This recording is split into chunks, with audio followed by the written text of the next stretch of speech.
We're on. We're on. Can you guys see me? You guys have can you guys see me or not? Can you hear me?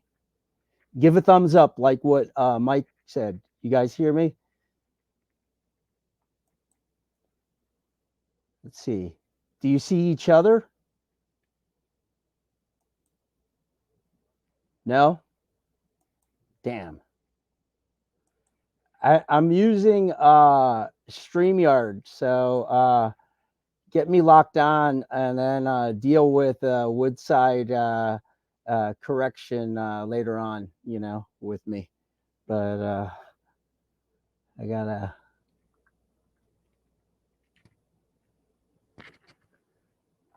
Let's see here. So you don't see each other, right?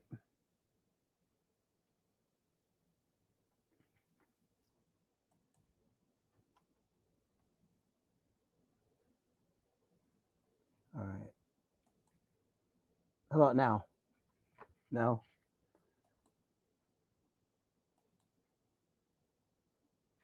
Oh, Shift 6.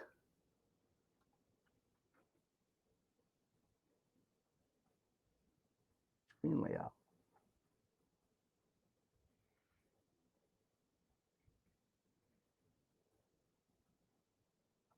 Shit.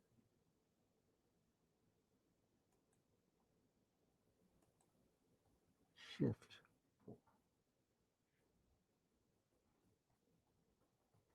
A layout is screwed up. Okay.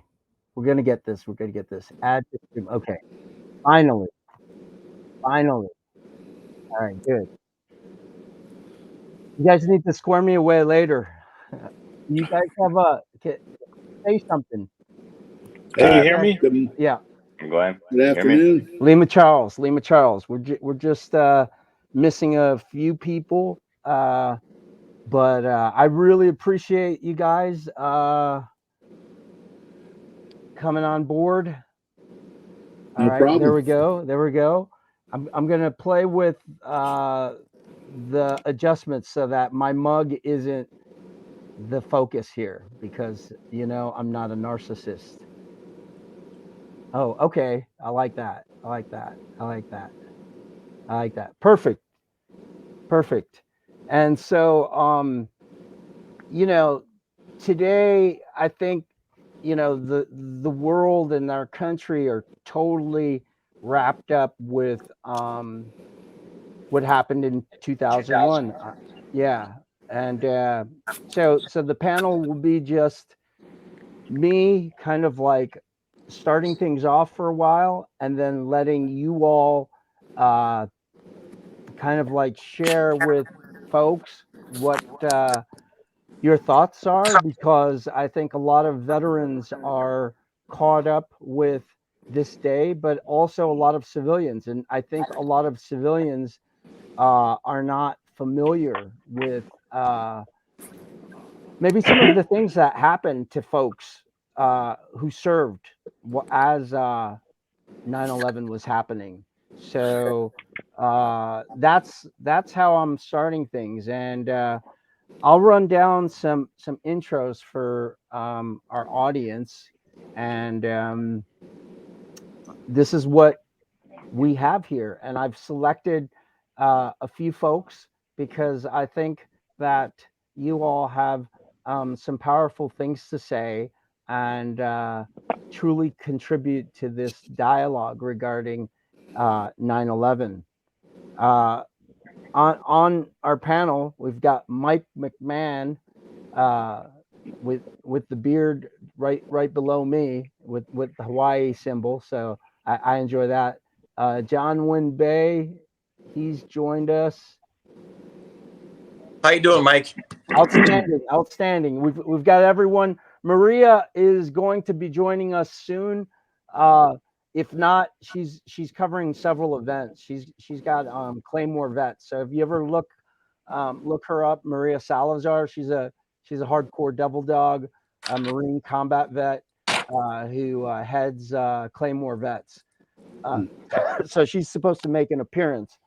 As I was telling the group prior to John Winn Bey coming in, this is a great panel. I've chosen you all because you're going to be able to enlighten not only me, but other veterans as well as civilians. All of you have some connection to 9/11, and I want to ferret that out. As the panelist facilitator, I want to ferret that out. Now, what I ask of all of you, I've already mentioned it before, just come on free. If you need to ask a certain question to someone, including myself, feel free to do that. Feel free to interrupt me. The bottom line is this: 9/11 happened, and we were all doing something.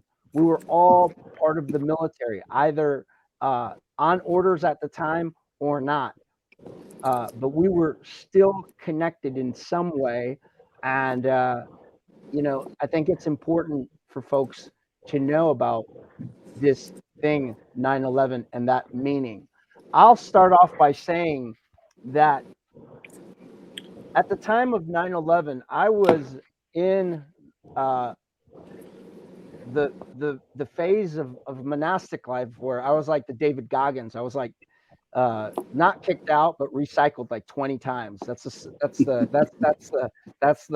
story of my life. I'm constantly getting recycled, except for jump school, and that's where we've got our master jumper John Winn here.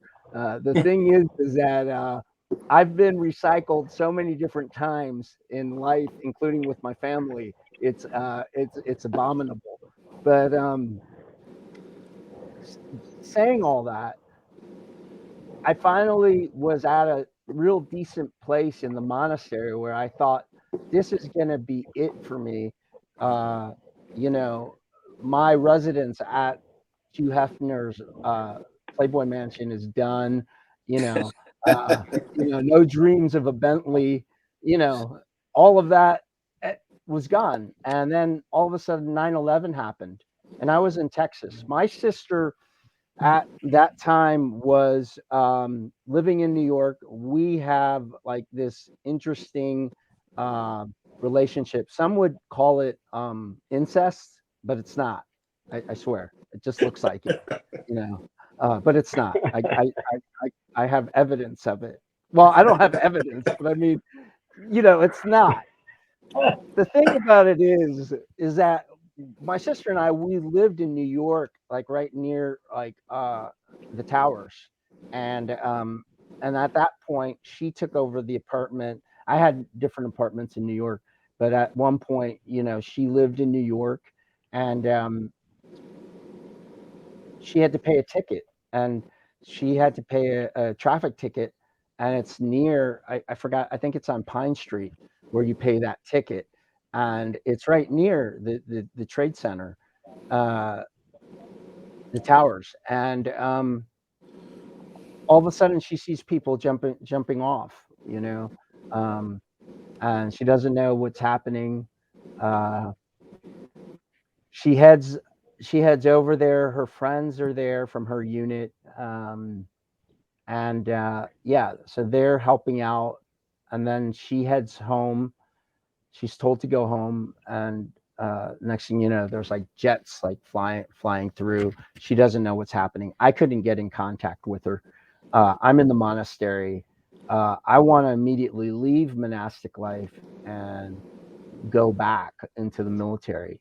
Now that took a long process. I had to actually, if you think military out processing is a pain in the ass, and those chits, what we call in the Marines and the Navy, like piece of paper, but like admin paper for our Army outstanding friend Erik Uhlik, uh, you know, it took years for me to get out processed from the monastery to finally rejoin the military, and I was able to do that. But just to let you know, in my theology studies and philosophy studies, I was exposed to Islam in the 90s. That's why I was able to go back into the military, or I was able to return to the military quite easily because of my background in Islam at Yale University. So I was at Yale when the attack in '93 occurred, and I found that quite interesting because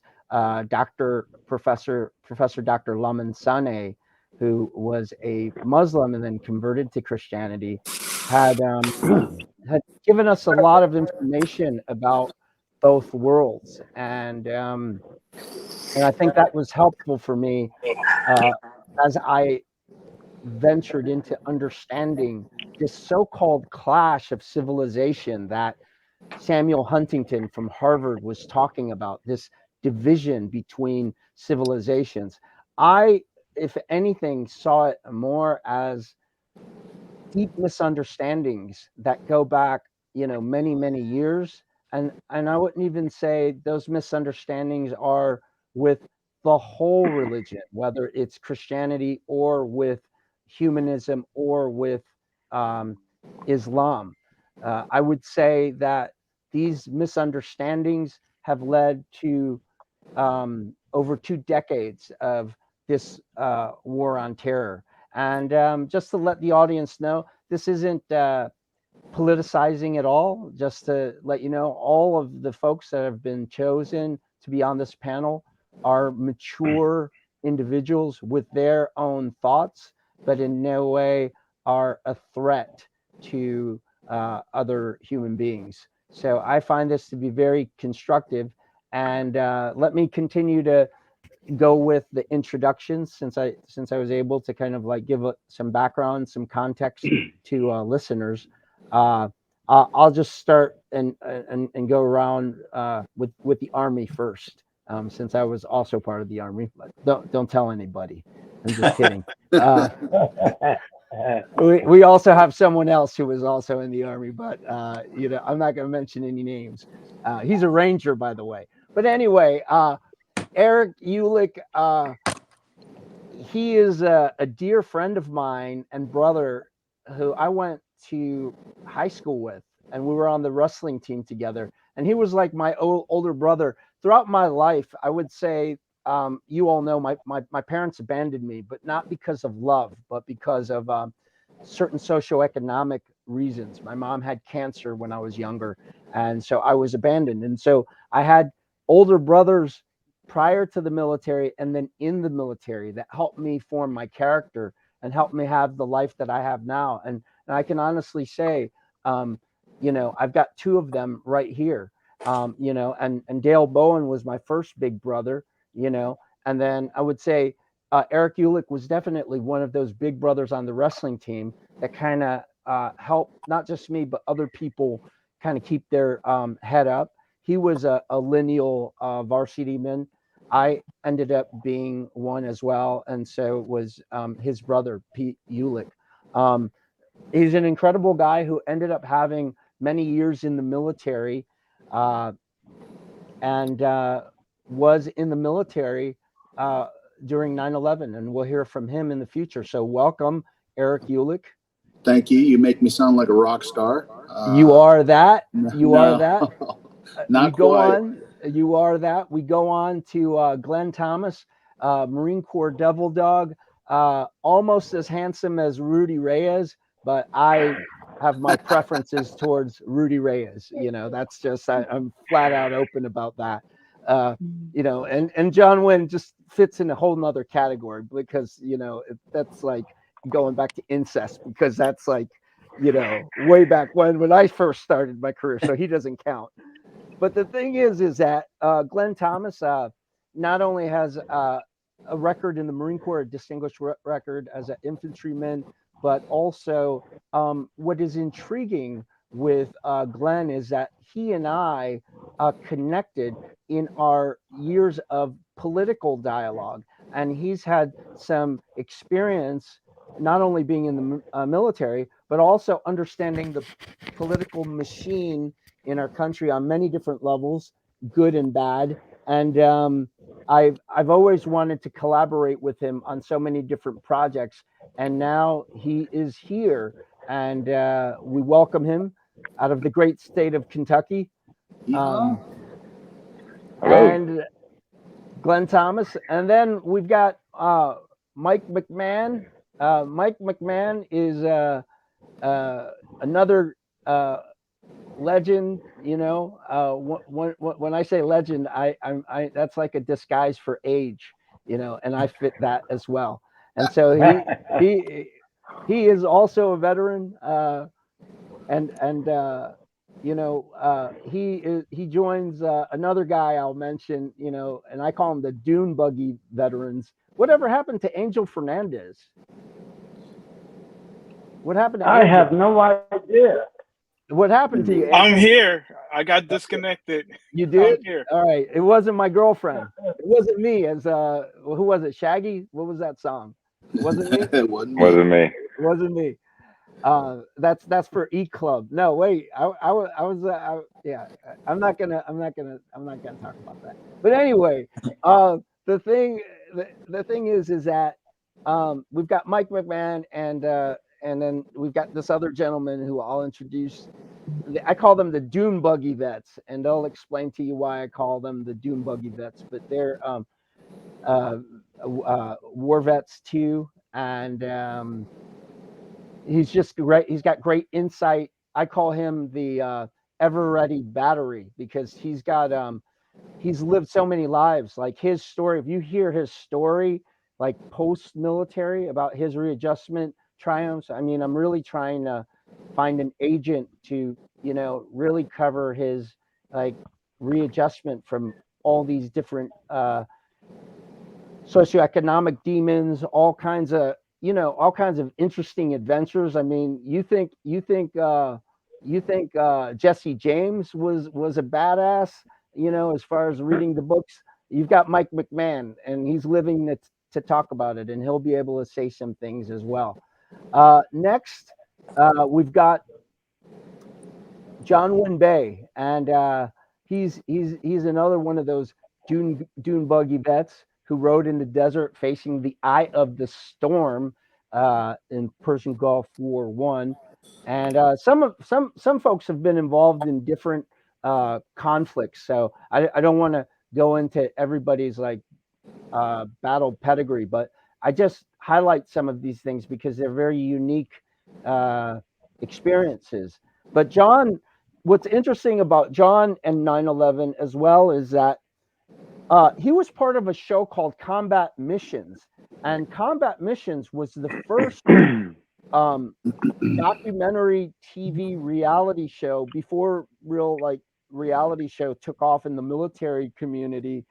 Combat Missions was pretty much headed by Rudy Bosch, who ended up becoming famous for Survivor, if you guys know Survivor. But within the military and the SEAL team community, Rudy Bosch was a legend.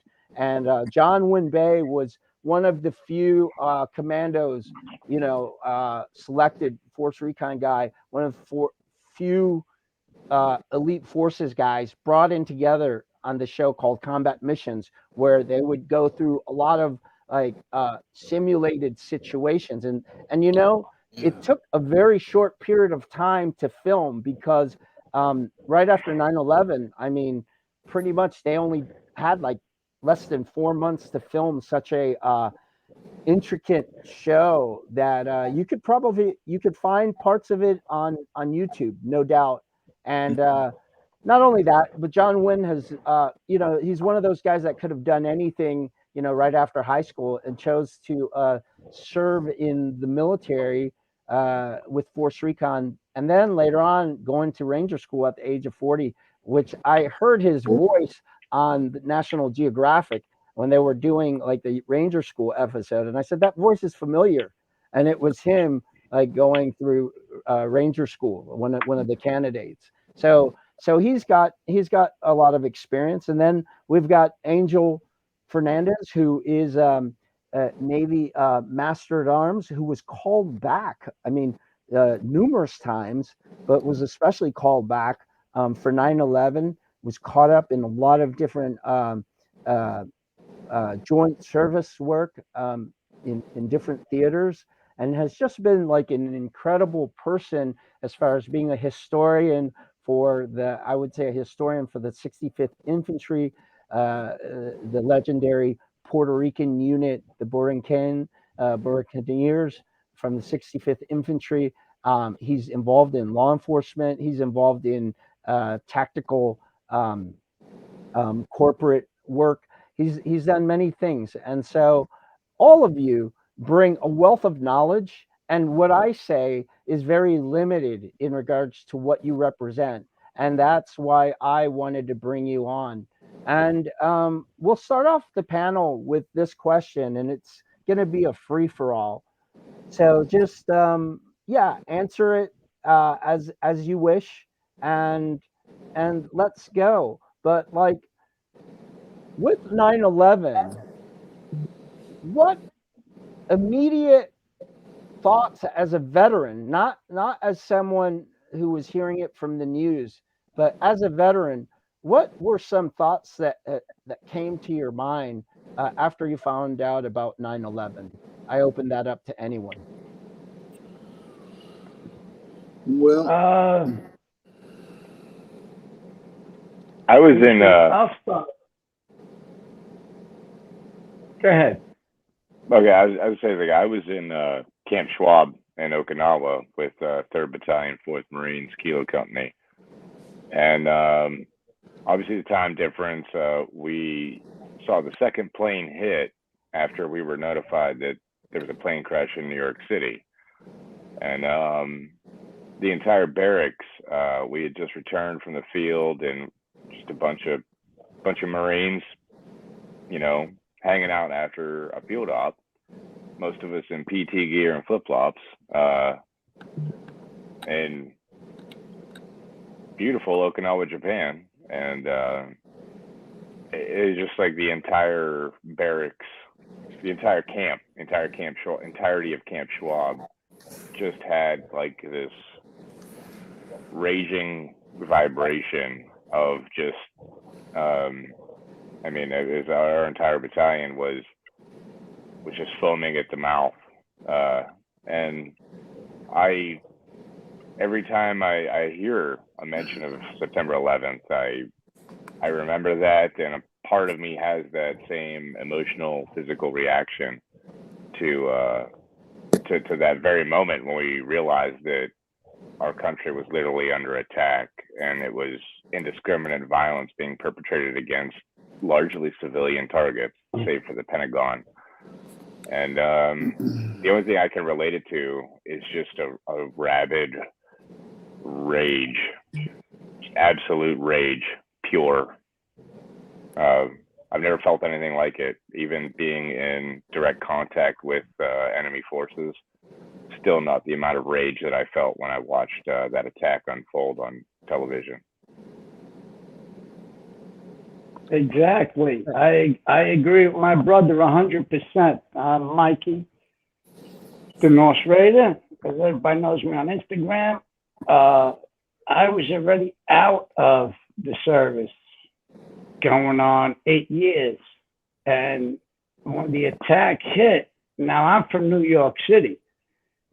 This was like, oh my God, we're under attack. It's all I could think of. Me and my father, rest his soul. I was like, Dad, we're under attack. We were in Brooklyn when it happened, and we were living in Staten Island. And we tried to rush home, but they already shut down the bridges and everything. So we were stuck in Brooklyn for like 10 hours. But this really resonated something terrible on me, because I wasn't in the service. As Mike knows, I had gotten into a whole lot of trouble after the service. And this just ate at me because I could not do anything about it. And it hurt me to the core.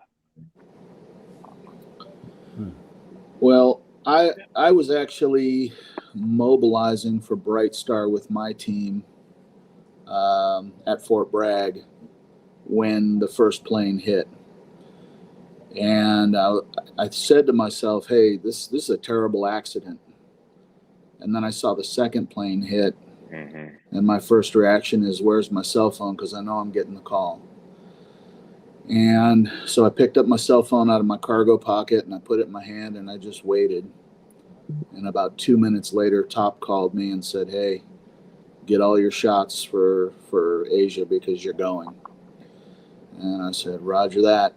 And so at first, I was kind of concerned that, something really bad had happened. And then I knew that we were under attack. And then same for me. There was sadness, but there was also rage that we had been attacked on our own soil. And I don't want to say for no reason.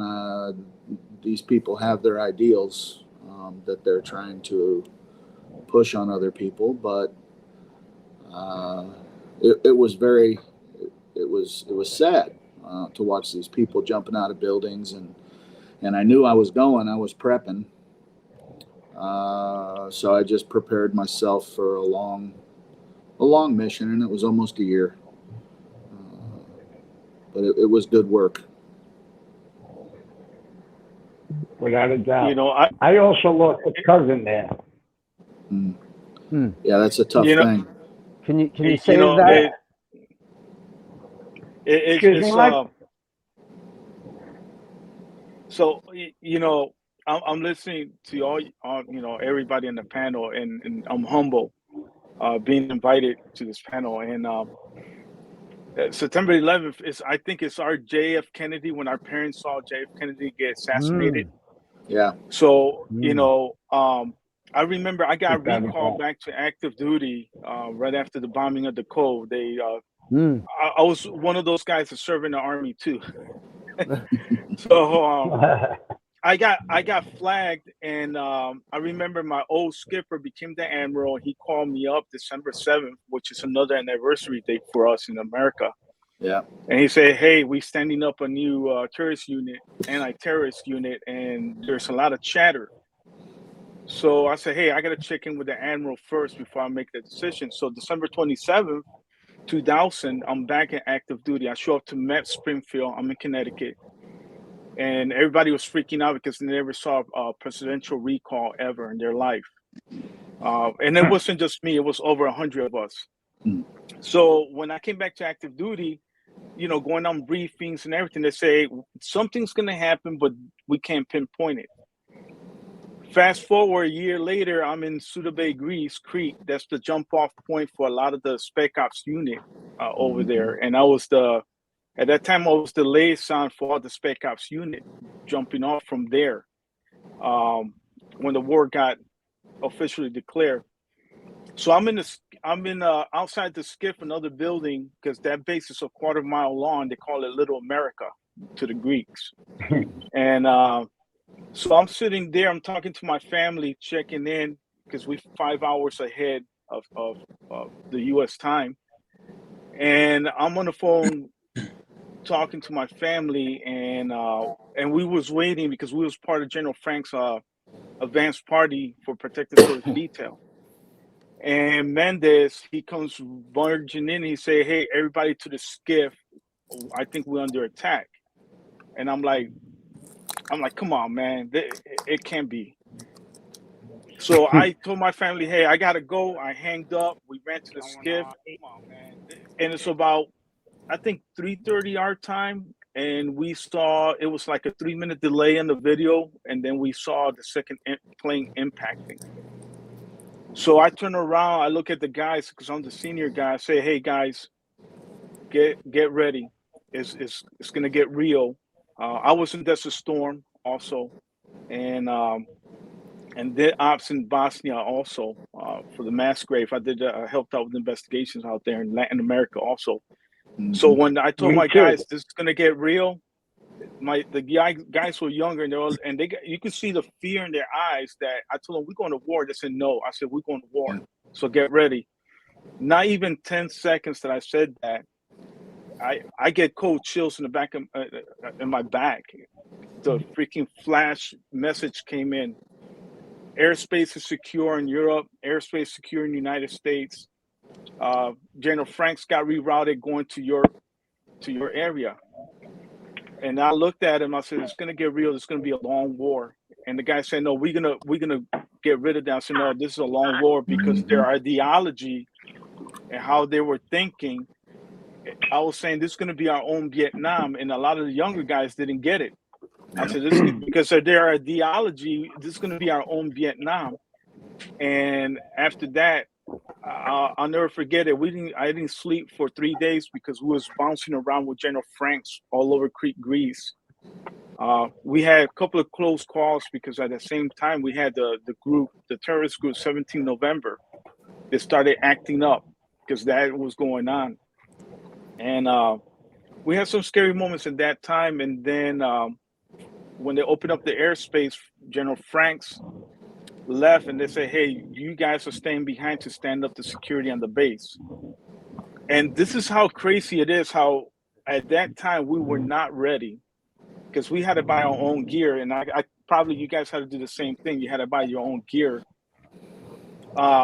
So I talked to the security officer, the director, and I said, "Hey, I need M60. I need a couple of Madus. I need guys with rifles, shotguns, whatever." He looked at me. He said, "Fernandez, we only got 5 rifles, 20 pistols, and 10 shotguns." Wow. I'm like, "How you expect me to defend the base with this? We don't have nothing." It was nuts. So so that's when I got on the phone, started calling Crane. "Hey, I need this, I need that." So I had to poach guns, all the firearms from Naples, Sicily, because they had Marine detachments floating around the area. And the Marines got pissed because we was snatching some of their stuff up. And like it is, Marines get leftover equipment anyways. Yeah. So yeah, we end up with garbage. So Yeah. Yeah, we sorry, got we gave you our garbage. And it's and it's crazy because if we fast forward, it's 21 years. Me and my son, he's a Marine. We did an op together. So basically, I saw my son fight the war that we were fighting, and some of us seen other relatives fight the same war. And now today I'm a little bit not reminiscent, but a little bit down because all 3 of my sons are in the military. Let's stop And here and come back to you because I want to go back to Mike's cousin, but now I want to go to John Winn, and let's hear some reflections from him, and then we'll go back on the family impact because I think you guys actually inspired that thought in my head that I forgot, family. So, John. Thank you, Mike. Thank Hey, you. first, I'd like to give honors to each and every member on this panel, and I appreciate each and every one of you who serving our beloved country. And today is a very, very day that will always be remembered, being that it's 9/11, September 11, 21 years ago, a catastrophic event took place in New York, where we had a total of 4 planes that were taken over by Al-Qaeda, and essentially drove those planes directly into the World Trade Centers and also one into the Pentagon. That would be a memory that would always be burnt into my cranium for the rest of my life. Because on that very day, 21 years ago, on this day, I was located in Houston, Texas, operating a commercial vehicle that had a total of about 60 personnel. At the time that I became aware of this event that took place, horrific event, I stopped the bus. I looked back at all the corporate types that were driving to their offices downtown Houston. And I noticed that all the cell phones lit up. Everyone stood out of their seats and started crying. People on my bus started crying. I looked out the window, I saw people in their vehicles pulled over to the side. It seemed like everywhere I looked, everyone was stopped. Everyone were out of their vehicles and everyone were on their cell phones. And that day, Houston stopped. No one went to work. There were no planes in the sky. Everything went into a hold pattern. And to me, that fired me up. Being a warfighting practitioner, being a third-generation Marine, being a Force Recon operator, knowing how to take names and kick whatever I need to kick to get the job done. So for me, 9/11 will always be that thing that's going to be etched in my mind. And my heart goes out to each and every family member and every red-blooded American that had to experience this like we have. So I yield. Thank you very much, Mike. Thank you. And we're going to definitely hear more about these different sentiments and these different aspects of 9/11 from you all. Now, let me venture into the issue of family, because I, after I left the monastery and I was trying to get back into the military, and you know me, this hippie's always being questioned, 22 ways and above. And so it took a while before I could finally get back in. They were questioning whether I was part of some kind of communist organization. You know me, I'm not part of no communist organization. I just like giving food to people. You know what I mean? I was born as a social Christian, as a social Catholic teacher, Catholic teaching. That's important to me.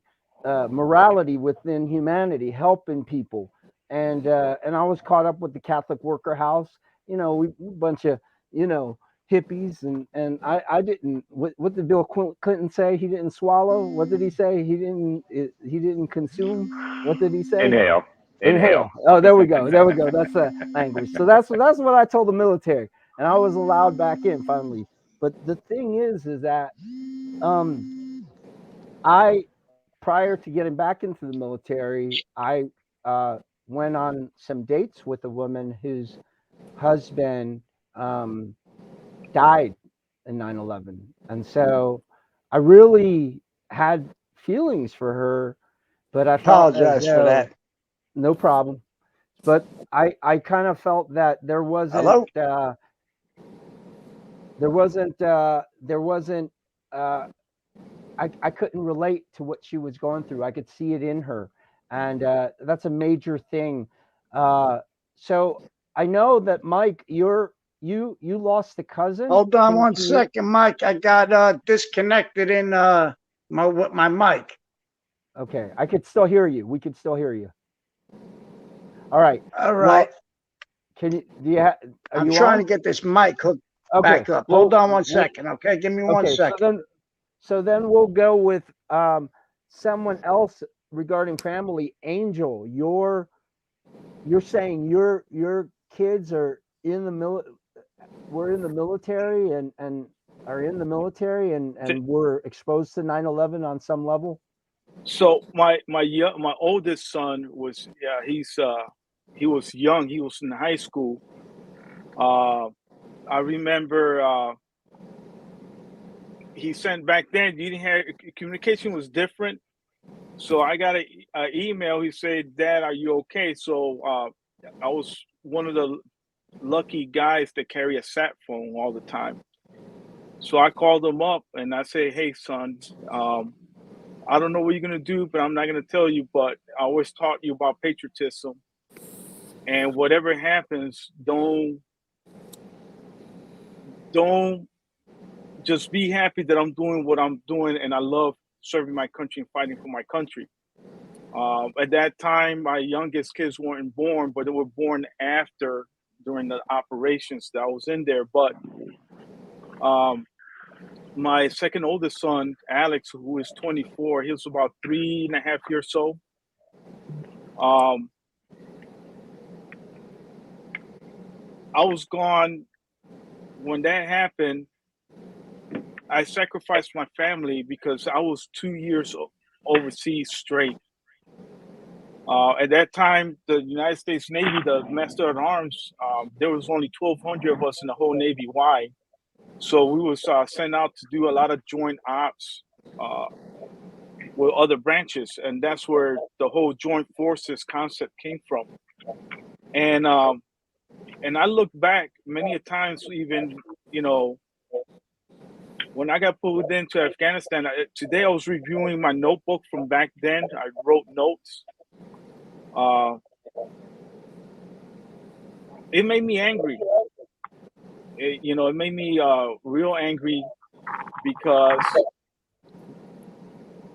Well, your sons, we're going to talk about that anger later. What your sons end up in the military? So Joshua ended up in the military a few years later down the road, and he was a tanker, which I got kind of pissed off at him. I said, dude, your ASVAB score was a 71. What the heck are you thinking about? He said, well, I want to experience combat. I said, no, you don't. So he went to a couple of operations back in 2007. It was dying down a lot of the active combat operation, because then the mission changed completely. And then I ended up on a mission with him. And me and my son, we weren't close because he was my oldest son from my first marriage, so we weren't close. And we did this. We had to escort some high-value detainees. We were near Asamulaya, near the Iranian border. And he was part of that op. And he got shocked because I showed up, and I am the commander for that mission, for that escort and transporting those detainees. And I pulled him to the side, and I told him, mission comes first. Whatever happens to me, mission comes first. Don't worry about that. Worry about you and your guys. And this is the first time I did something with the Marines, and I felt confident because I know what Marines are all about. I served along with Marines all my career, and if I didn't gotten in trouble in my early years, and back then the Marine Corps said you need a high school diploma. I didn't have one. I scored, but I didn't have a high school diploma, so I couldn't get into the Marine Corps. So I always had this respect for the Marines, especially serving with them. And Someone's got background noise. Cut that background noise out if you can. If not, just mute yourself. It's okay. Okay. Go ahead. So we got when we got to Hello? when we got Am to I Tikrit, audible? yes. Okay, thank you. So when we got to Tikrit, it's crazy because you keep hearing how, when you're gonna get ambushed or attacked, everything gets quiet. And in Iraq, usually you got dogs all over running around, and that was the first hint. I didn't see the dogs running around. Everything was quiet. So we're talking about family. We're going to get back to that later. So I'm glad you mentioned that type of connection that is very unique. Again, these wars were started, after 9/11, and it's a heavy toll on family. Erik, so your family, you had a family, like when all of this stuff was going down. What was happening there? Well, so on the 11th, when the towers came down, I got the word immediately that I was going, me and my 8 troops. And we were wheels up on the 29th, and we're headed out. And it was a tearful goodbye. I have, a wife and 3 daughters. My kids were 11, 9, and 2 at the time. And but they didn't really understand what was going on. Of course, the rest of the family as adults knew. And, none of us knew if we were coming back or not. So we said our goodbyes. And I had a I had a 6-month assignment over there, but I extended for another 6 months because I felt the work I was doing was pretty important. I was with PSYOP, and so I took over. My team took over for Commando Solo and let Commando Solo get some maintenance breaks, and we broadcast pretty much everything. We did intel gathering and got with some teams and did some other things, but it was hard on the family because they, just like everybody else, they didn't know where we were at, what we were doing. And we were constantly moving from location to location. And, the wife was pretty anxious. The kids were just like, "Oh, Dad will be home soon." So they were quite young in the game. But like I said, I loved the time over there. I did great work with my team. Everybody made it home, so I was happy for that. Got it. And so with your cousin, Mike, what was happening there? Because that was major, and Yeah, there's nothing like that. my cousin Richard Salinate Jr. He, I don't know what exact floor he was on, but I know they never recovered any of his remains. Wow. And yeah, we buried an empty casket. It was kind of mind blowing, because I seen it all transpire on TV. Basically before TV, I seen it transpire live because I was on 3rd Avenue in Brooklyn. My father's friend owned the scrapyard joint right there on 23rd and 3rd. And we didn't see the first plane hit, but we seen all these friggin' papers coming across the East River, from across from the ferry. I was like, what the F is going on here? And then we seen the second plane hit. And my father said, we're under attack. And we tried to get back to Staten Island, but they already closed all the bridges down and tunnels. So we were stuck in Brooklyn. But thank God my grandmother was still alive and we stayed at her house.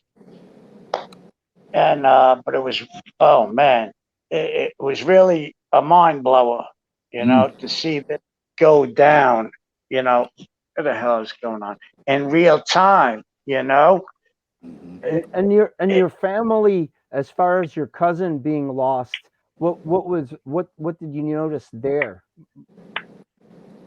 In what sense, Michael? What was your what like, loss is very heavy, but that type of loss, like what I noticed with that woman that I dated briefly, Right. she lost her husband. They had 4 kids together, man. That was 4 kids, Long Island, some type of banker, husband, the whole life, you Right. know what I mean? And Yeah. it just seemed as though she wasn't numb or anything, but I could just read into her that there was something there. Did you sense that with your Oh, without a doubt. Yeah, of course. I didn't have the numbness so much because it was my mother's first cousin. It was my second cousin, but it doesn't make it really any difference because we used to have all our holiday meals together and whatnot. And it was a big blow, man. 1 minute he's here, the next minute he's gone. He's vaporized. It was a tough blow for the whole family.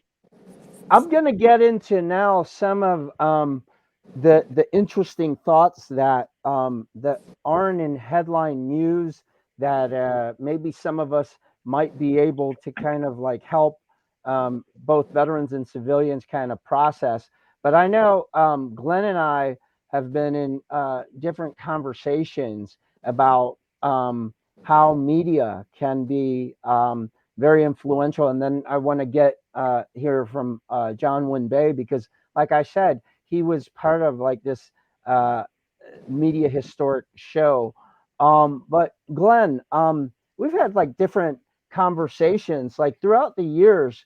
When you look at the spirit of America and you look at our democracy, but at the same time, uh, you may see, uh, I remember when I was a kid, like when the Iranians took over, Eric and I remember this back in Florida when the Iranians took over the embassy. I mean, I know all of you guys remember it, but like he and I, grew up in a real redneck kind of state, not in a bad or good way. I'm just saying, like, there were people wearing, "fuck you, Iran" shirts. There was like a very like bold, how could I say, animosity towards Iranians. I remember that, for whatever reason.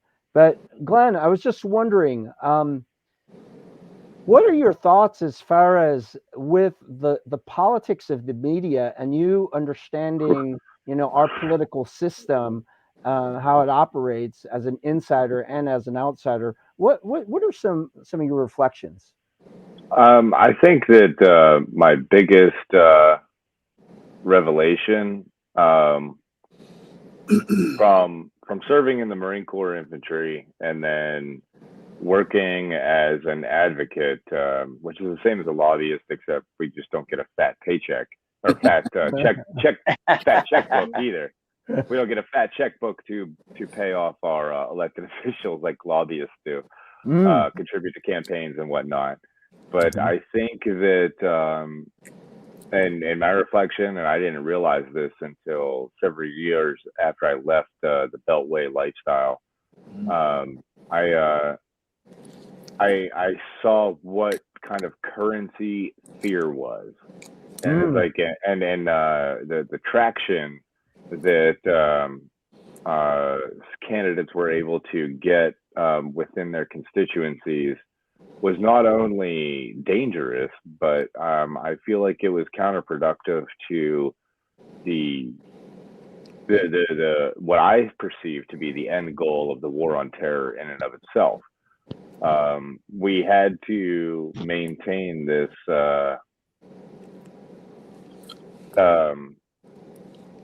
and this is an American cultural problem that I know that a lot of other people fixate on, is like that we had to other Islam, and I don't feel that, as I understand Islam as a philosophy student and an anthropology student, I don't understand Islam as condoning what happened on September 11th.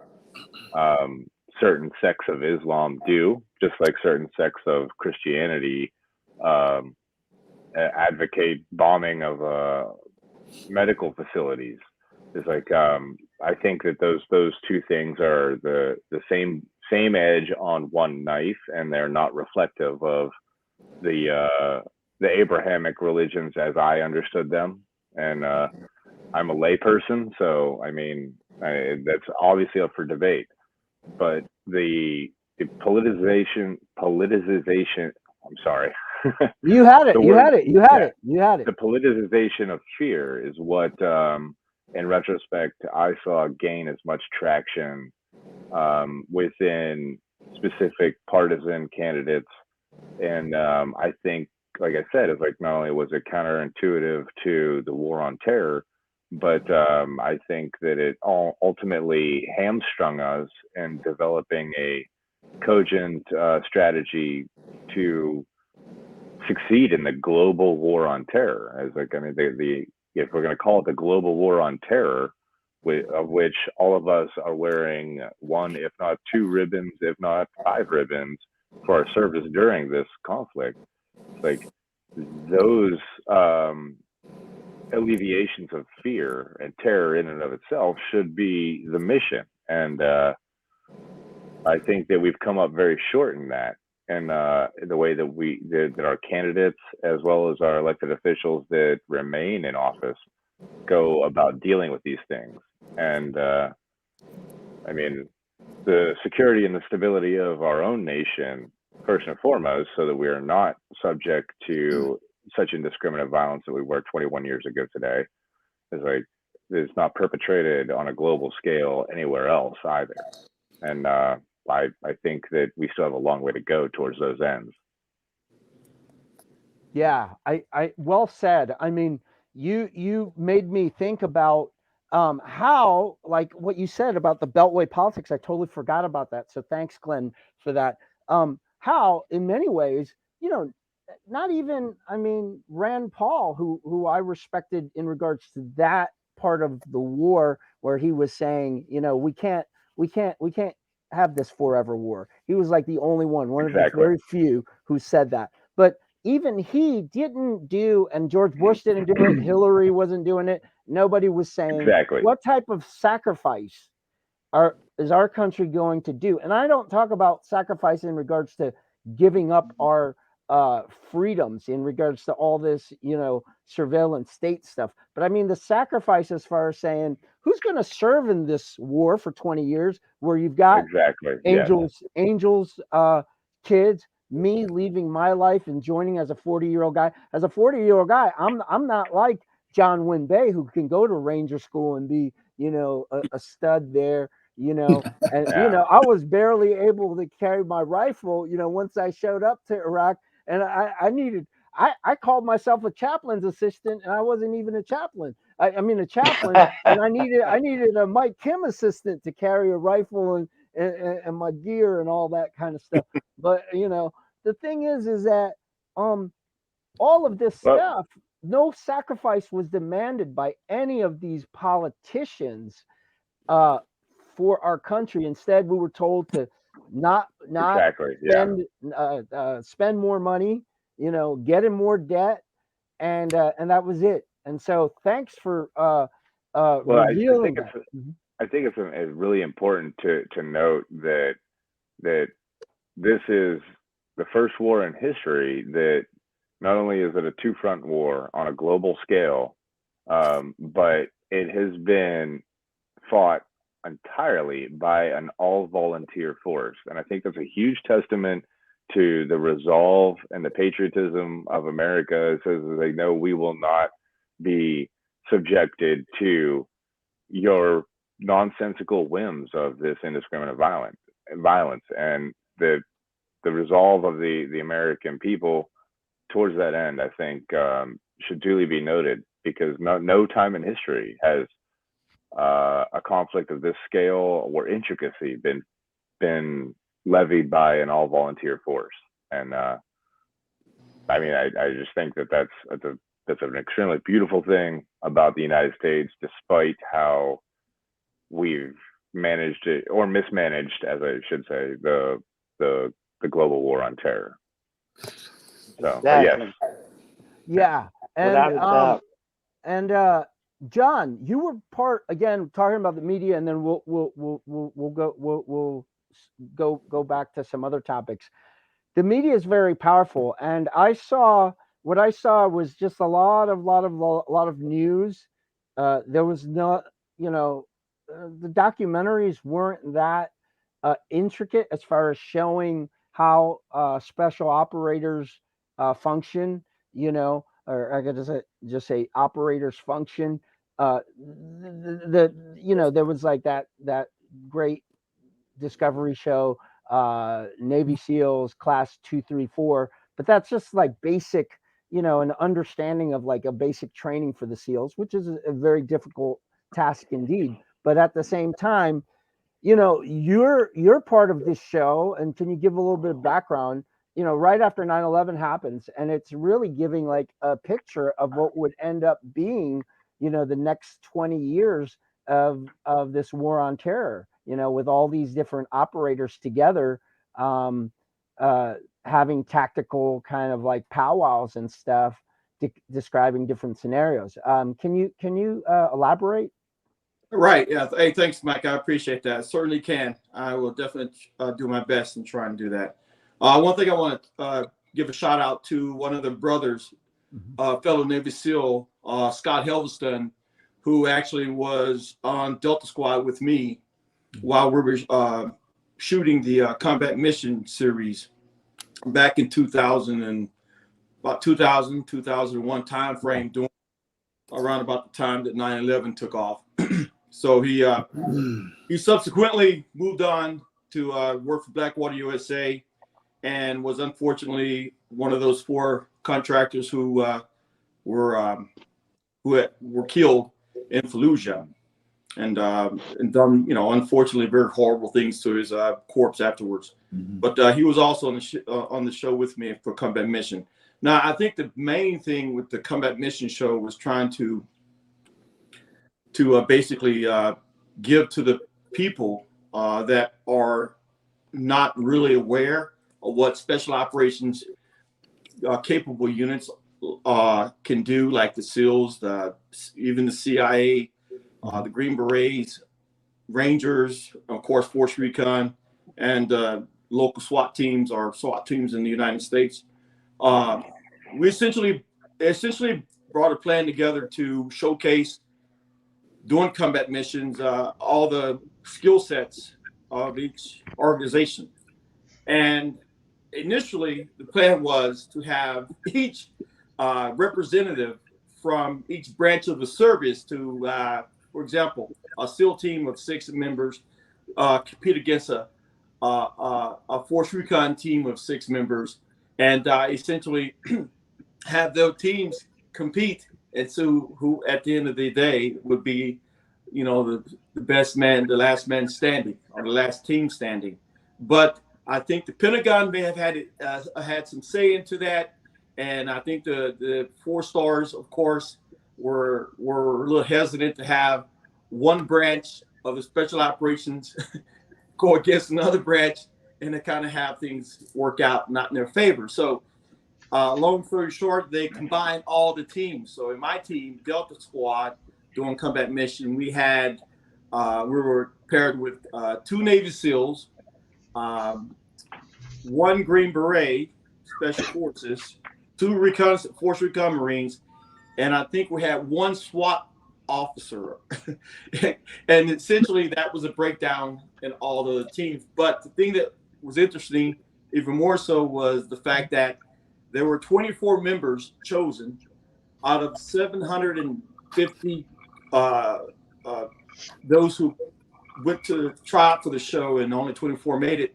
But interesting to say that when I showed up there, I met some very, very interesting guys, very good, very highly professional. But the thing that really stood out to me is I was like, out of 24 of us, there were 12 of us were Navy SEALs. I'm like, wait a minute, you got 24 operators filming this show called Combat Mission, all right? And out of that, 12 Navy SEALs. I'm a competitive guy, ultra type A personality, and to me, I wanted the money. I wanted to make a point for myself and my team, especially Force Recon. So we ended up doing the show, had a great time, had learned a lot from other operators from other branches of the service. And one thing that I took my takeaway was that we're all a lot alike. Even though we serve the different branches of the military special operations community, we're essentially the same individuals, just wearing a different uniform. But we all, at the end of the day, work for the Department of Defense. And so the Combat Mission show, I think, showcased a lot to the American people, if not the world, that what our skill sets were, and that we had some high caliber operators that done some things that even athletes that are, Olympic type athletes can't even do. So that's one of the takeaways for me about being on the show. It was a great time. Well, thank you. And what I want to reaffirm is saying, and even with Rudy, I mean, I'm close friends with Rudy and John, not because, I'm a fan gazer, but I am deep inside. But I say this because they're part of like our cultural veteran cultural artifacts. That show, the show Generation Kill, what Rudy was a part of, that's a contribution towards veteran culture. John Winn was not only in combat missions, but he also represented the military, the U.S. military, on like the original American Gladiator show. He was also on National Geographic, with the, going to Ranger School at the age of 40 and doing it, styling and profiling like Ric Flair, which, Mike Kim would have been, dying, on week one. But these are contributions. And so with contributions, I want to go with a guest who was supposed to be on earlier, but due to his work schedule, he couldn't make it. But he has really made an effort to be on, and he's just a really incredible guy. Like I said, the folks that I have on this panel are truly straight up people. And Tim Strunk, one of my favorite people, on the earth. I knew about his deployments, but I didn't know when I first met him that he was actually at Ground Zero. He was one of the few people on orders to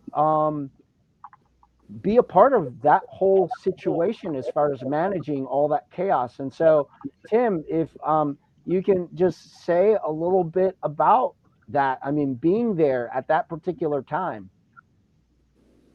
Well, I'd like to say hi to everyone. Sorry I was a little late, but like he said, I'm at work conflict, but I'm here. I deployed with the New York Army National Guard. I was a intelligence office with the battalion, and when the planes hit and the buildings came down, the initial rush was to get all New York Army National Guards activated and deployed to their stations of deployment.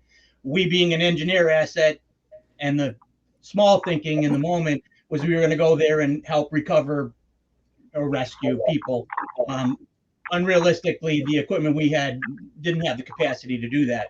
But we did get to Ground Zero and immediately started in rescue operations and cordons and security missions. I came here prepared to talk about the impact of being there,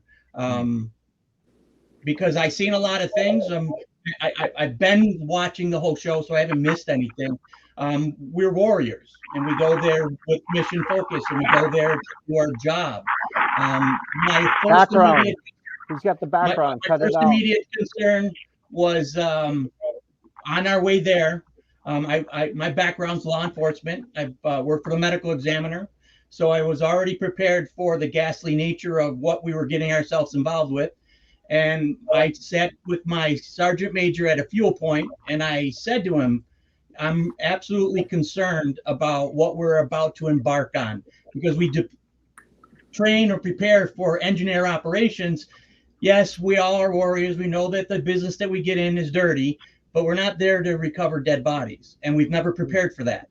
And so I was absolutely concerned about the emotional impact that was going to have on my troops. I deployed with about, say, 400 people in my battalion. So we had a lot of young guys, 18 years old, 19 years old, that I was literally concerned about. When we got there, we deployed out, and, I was there. I stayed on until the end of October. So I have a long history of what I experienced down there, and I absolutely look forward to sharing that with you. But that's the long and short of it, how I got there, and what I did while I was there. And I also add, I like to bring up. Let me add. Hold on 1 second. Let me add this to Tim's narrative. The thing is, not to Tim's narrative, but tied to Tim's narrative. In my work of war readjustment, as you know, I've got like over 30,000 hours of combat trauma treatment hours. Please, if you can alleviate some of that background noise, it's just going to be helpful. But the thing is that I came across one veteran who didn't deploy, but he was ashamed because the VA wasn't recognizing him. He had applied for compensation. His life was a wreck. He had probably seen more dead bodies than most people who deployed overseas combined, probably. The number of days. This gentleman showed up to my VA readjustment site, and the state wouldn't. He was part of the National Guard. The state wouldn't even compensate him for any type of services that he needed, psychological services. He wasn't, at that particular time, the VA was not offering National Guard troops, even if they were doing this type of duty, any type of readjustment counseling. So these warriors were holding on to this stuff all by themselves. Tim was fortunate because he was also part of active duty, and he was, able to get, services, through his active duty service. But there were guys who, let's say, they were at the end of their contracts, and they were at the end of their contracts, and that was part of like their farewell. And after that, the state didn't help them, the federal government didn't help them, and I allowed him to receive some services until my superiors told me, we're not treating National Guard personnel. That has changed since, but it was a very sad story. Can you say something about that, Tim? Because I don't have the full picture. So as he's describing, it's absolutely spot on. So one of the struggles that we had was we got activated. It's a state activation. The governor made the first trigger. But as we deployed, we put on the U.S. Army uniform, and they did not attack New York State. They attacked the United States. So the pushback from the federal government, as far as saying that you were activated by your state governor, not the federal government, was a little that was very painful for a lot of the troops. Here's an additional kicker. I've lost 3 of my soldiers due to the 9/11 sickness. I actually posted it on my Facebook. Just as to recognize the fact that, soldiers were deployed like first responders, and they suffered under all the same conditions that anybody else that went down to ground zero. And for the federal government to just turn around and say, we're going to exclude you out of convenience because we didn't get specific orders that said that the president directed you there, kind of a little bit of a sore spot for a lot of us, and rightfully so. Yeah.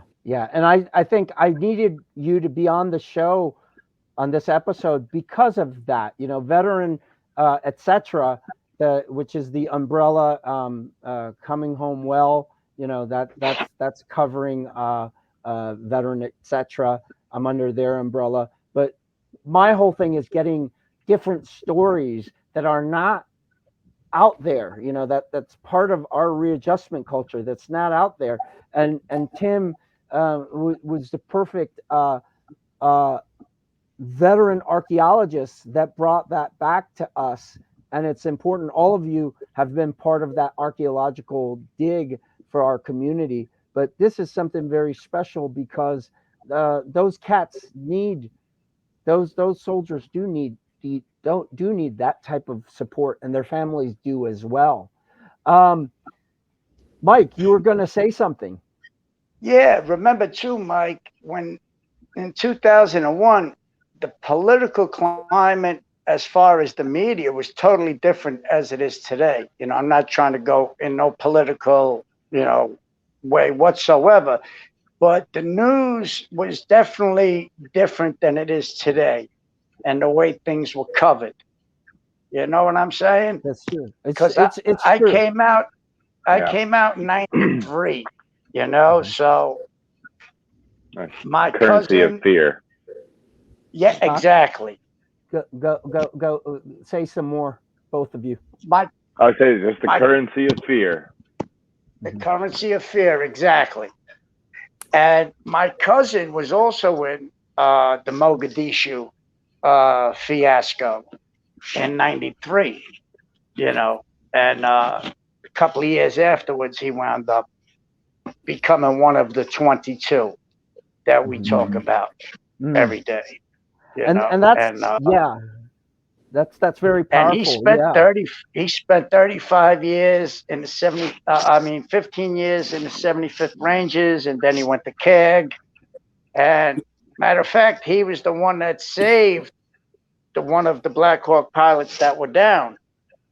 And he gave a lot of his story to Mike Bowden, who wrote the book, Black Hawk Down. His name is James McMahon. It's going about 4 years now, going on 5, that we lost him. But it was such a terrible thing, at the time, and I couldn't relist at the time because I was in all kinds of trouble, which no, I can't blame nobody on that but myself, But because but you transcended a lot of that, and and I'm glad you mentioned the whole thing of the 22. Can anyone say some things about that? How maybe 9/11? I know in my clinics, VA clinics, Vietnam veterans were coming up, and I was like, dude, Vietnam was a long time ago, and you're saying 9/11 like giving you the death drive, like. It took me a minute to kind of like calibrate myself and kind of be attuned to what they were saying. And there were high rates of Vietnam veterans, committing it was suicide. the nail in their coffin. Yeah, good. But I think that the one thing that that is the inertia that pulls veterans together is I don't want to use the wrong word here and end up crucified on Twitter. It's like, but it's like I mean, we didn't sign up. I mean, before you graduate boot camp and become a member of the U.S. military, you have some familiarity with a rifle. You have some familiarity with a bayonet. You have a familiarity and an induction into the human conduct of violence in order to defend an idea, if not just oneself. It's like, and when you look at our culture and you look at our people and the people that we serve with, is like, and I don't want to get in the weeds about the civilian military divide. It's like, but the veterans culture is like felt that the September 11th and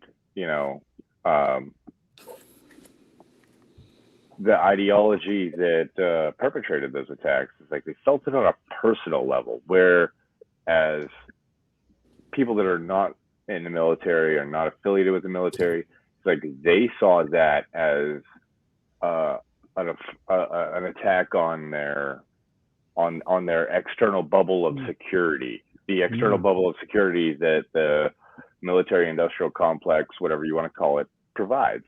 It's like, so it's like, it's different for the veterans. It's like, because we are warriors, because we, like I said, like before we leave boot camp, whatever branch you're in, you are familiar with a firearm and you are familiar with violence on a fundamental level in order to accomplish that mission.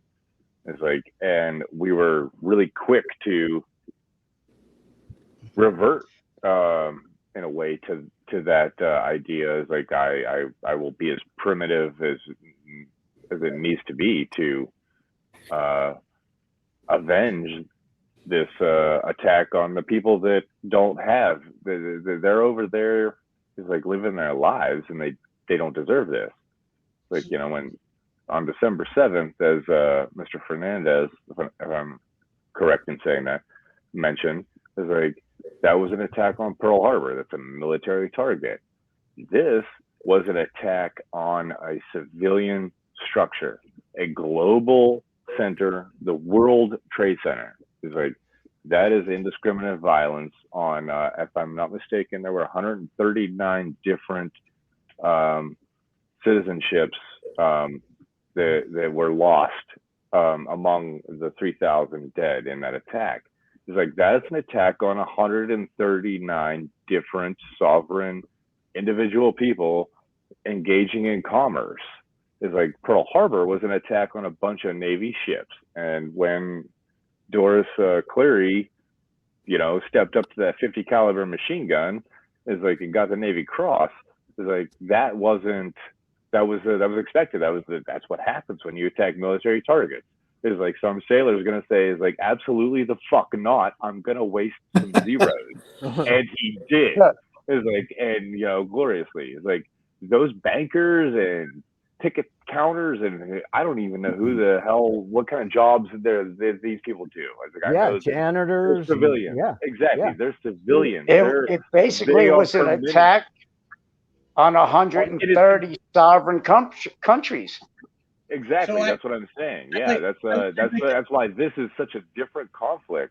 It's like, and it truly like accentuates and illustrates that warrior culture that we have is like from the people that were literally murdered that day. It's like, I mean, there's no two ways about it. They were murdered by radical, illogical tendencies. Is like that spouted up. Is like somehow is like and decided to go after people that couldn't defend themselves. And I know that Mike has referenced A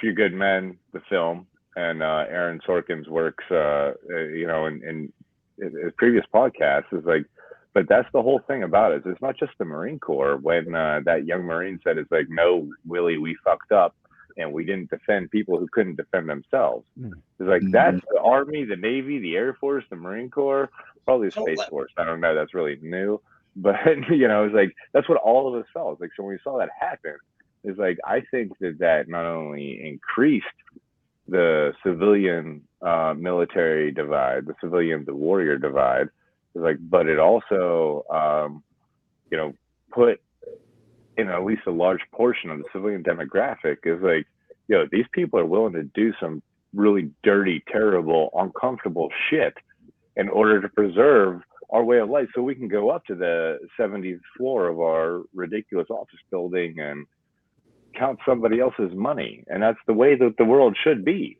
It's like, and that's fine. It's like, but the difference is between our generation of the global war on terrorism and what happened on Pearl Harbor is like, these bastards indiscriminately killed civilians.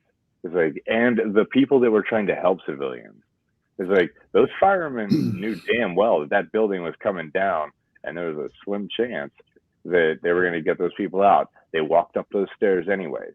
Right. It's like, and it's like, and I hate to say it, is like, the largesse of our country does not understand what the willingness of that sacrifice is. From those firemen to the folks that participated in Jawbreaker, to the folks that took on Zakiri in Iraq and the Anbar province. It's like you got to go face to face with that fucking devil, and it's like, and that's not for the large portion of our population.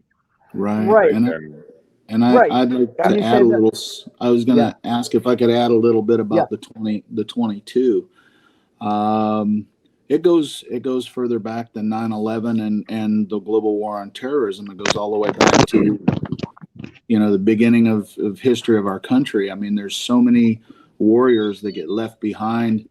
They get lost in the shuffle, and the government doesn't want to take responsibility for the care of these warriors after everything is over.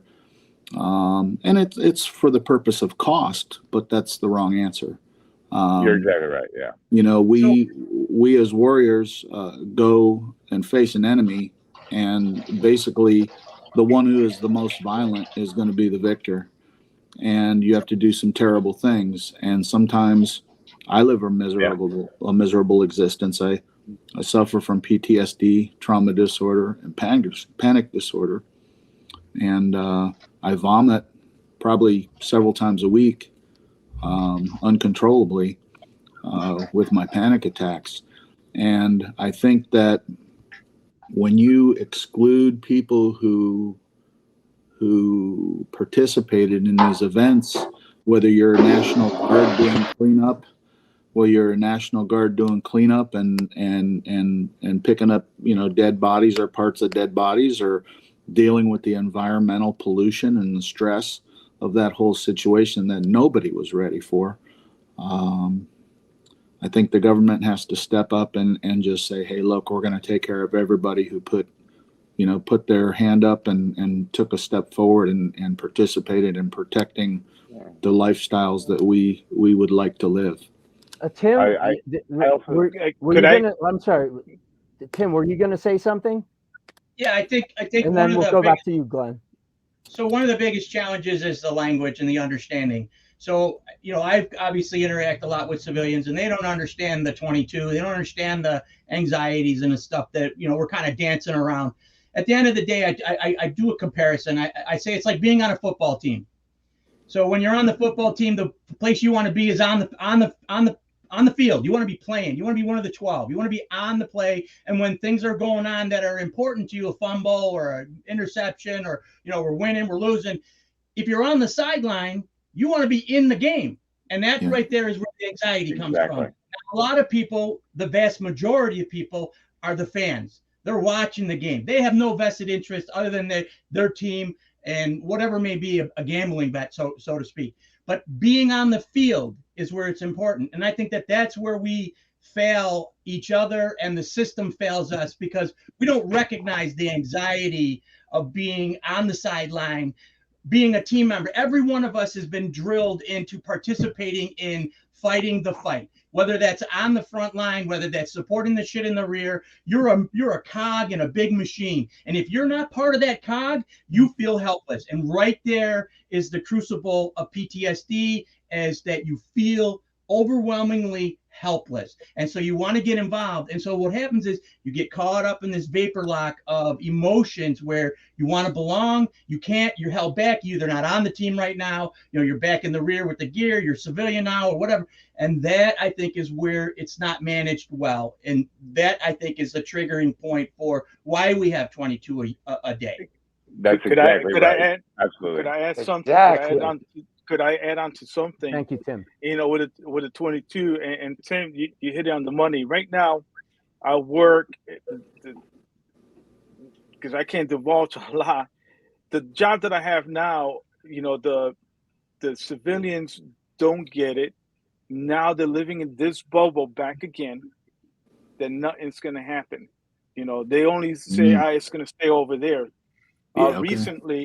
Recently, I told them my job is to train these guys to protect and defend this item. And if you don't allow me to do the job, because I'm looking at everything with open eyes, you're gonna start filling up body bags. And you know what they told me? All you combat vets are all paranoid. And with that, going back to 22 and going back into history, this is before the Revolutionary War. I mean, our soldiers back then, they had it even worse. We came up in 2006, when I was getting ready for my retirement, for my outbrief, I said, we are not ready to handle what's going to come down the pipeline. Yep. We are not ready to take care of our guys, because back then, if you mentioned the word PTSD, your career was ended. Mm-hmm. My career got ended. I'm glad you said that. It's called, and in part of my research, there's a guy, Victor Ray. He devised a theory that I'm incorporating into my theory of readjustment culture, veteran readjustment culture. But he has a concept called punitive empathy. And this is what we've heard.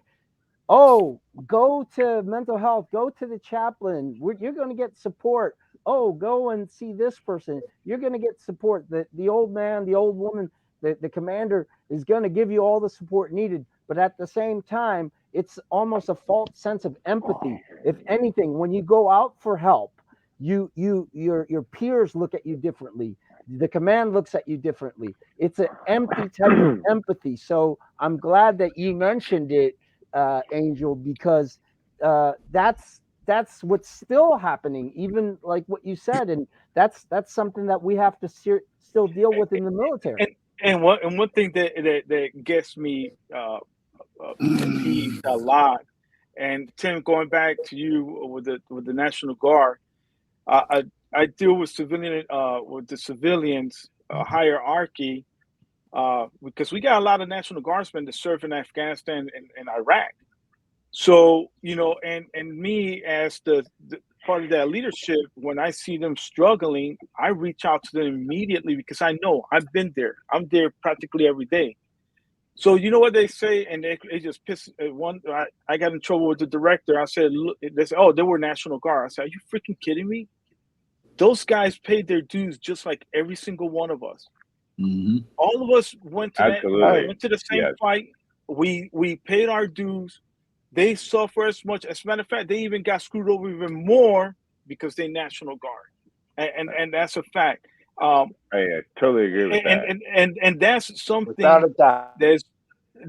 That's something that's going on with the civilians now. They're falling back to the complacency, and they say, as long as it's not affecting me personally, I don't care. And that's a major issue that we deal with. So today, 9/11, we talking about it, we putting our thoughts together and comments, and the way the media, we going back to the media, is it's historical. Basically, that's it. If you look at the participation now, the fountain of reflection, it's not as many people like it used to be. Because again, Glenn, they're using the fear of, we don't want to put a lot of people in there. Or we don't want to do this. So again, it's wrong, and it angers me, and I think it angers a lot of us veterans, because you know what? Because of 9/11, a lot of us went and paid our dues, which we're still suffering from it. Mm-hmm. And we're going to suffer for the rest of our lives. It's not just us, because my son fought there. Our kids or grandkids going to be fighting future wars, and it's our job to make sure that they get taken care of. But again, it goes back to the politicians, because of cost You're factor. exactly right. Are you kidding me? When you go to war, there should be no cost factor. It's go violent action, take care of business, and take care of the guys. Simple as that. So let me just share a thought here, because I think it will be very enlightening. So I'm an AMVET guy, and I used to go on Memorial Day to a cemetery where they put flags up, and they'd have all these AMVET, ceremonial things. And there was the year before we left for Iraq, so it was in 2004. It was a rainy fucking day, and I watched this old man, probably a World War I vet. I mean, he was a million years old, and he was struggling to get up the hill with a walker, and it was wet and rainy and slippery. And I sat there and I said to myself, I said, I could think of 1,000 other places I would rather be at this point in his point of life than there. Then flash forward to my time in Iraq. I was in the country by that point 6 months, give or take, and we had our first Memorial Day service there. And as we were doing our ceremonial things around our battle camp, we started rattling off names. And I flashed back to that moment a year earlier, and I said, in a searing moment of continuity of reality, now I understand. And that right there is one of the things that we as veterans can never wholesale share to a civilian. Because for me, my PTSD, my traumas, my experiences all stem around people, experiences with other people. They're not a storyline. They're not a movie. They're an experience. I lost troops in combat. I have their soul, their memories, experiences seared in my mind. I never miss a Memorial Day. I will be that 100-year-old man struggling to get up that hill because I have names that go to that moment. And I think that we as a community fail to be able to articulate so that the outside world sees us not as freaks, as you mentioned about, you're broke or you're fucked up or you're this, like 22, what the fuck? Why are they killing themselves? Because they don't understand that what works in combat doesn't work here. What forces me to rush forward in a fight doesn't work here, because I can't address the guy that just bumped my car with his shopping cart and punch his lights out. But that's what Uncle Sam taught me to do. He didn't teach me how to negotiate. He told me force on force. The bigger the force, the more secure I am and probably going to win. And those are all the dysfunctional disconnects that cause us as a community to continue to perpetuate as the outside freak. But yet when the bell is rung, you want us in there. And I think back to Jack Nicholson's "You Want Me on the Wall." And let me add that.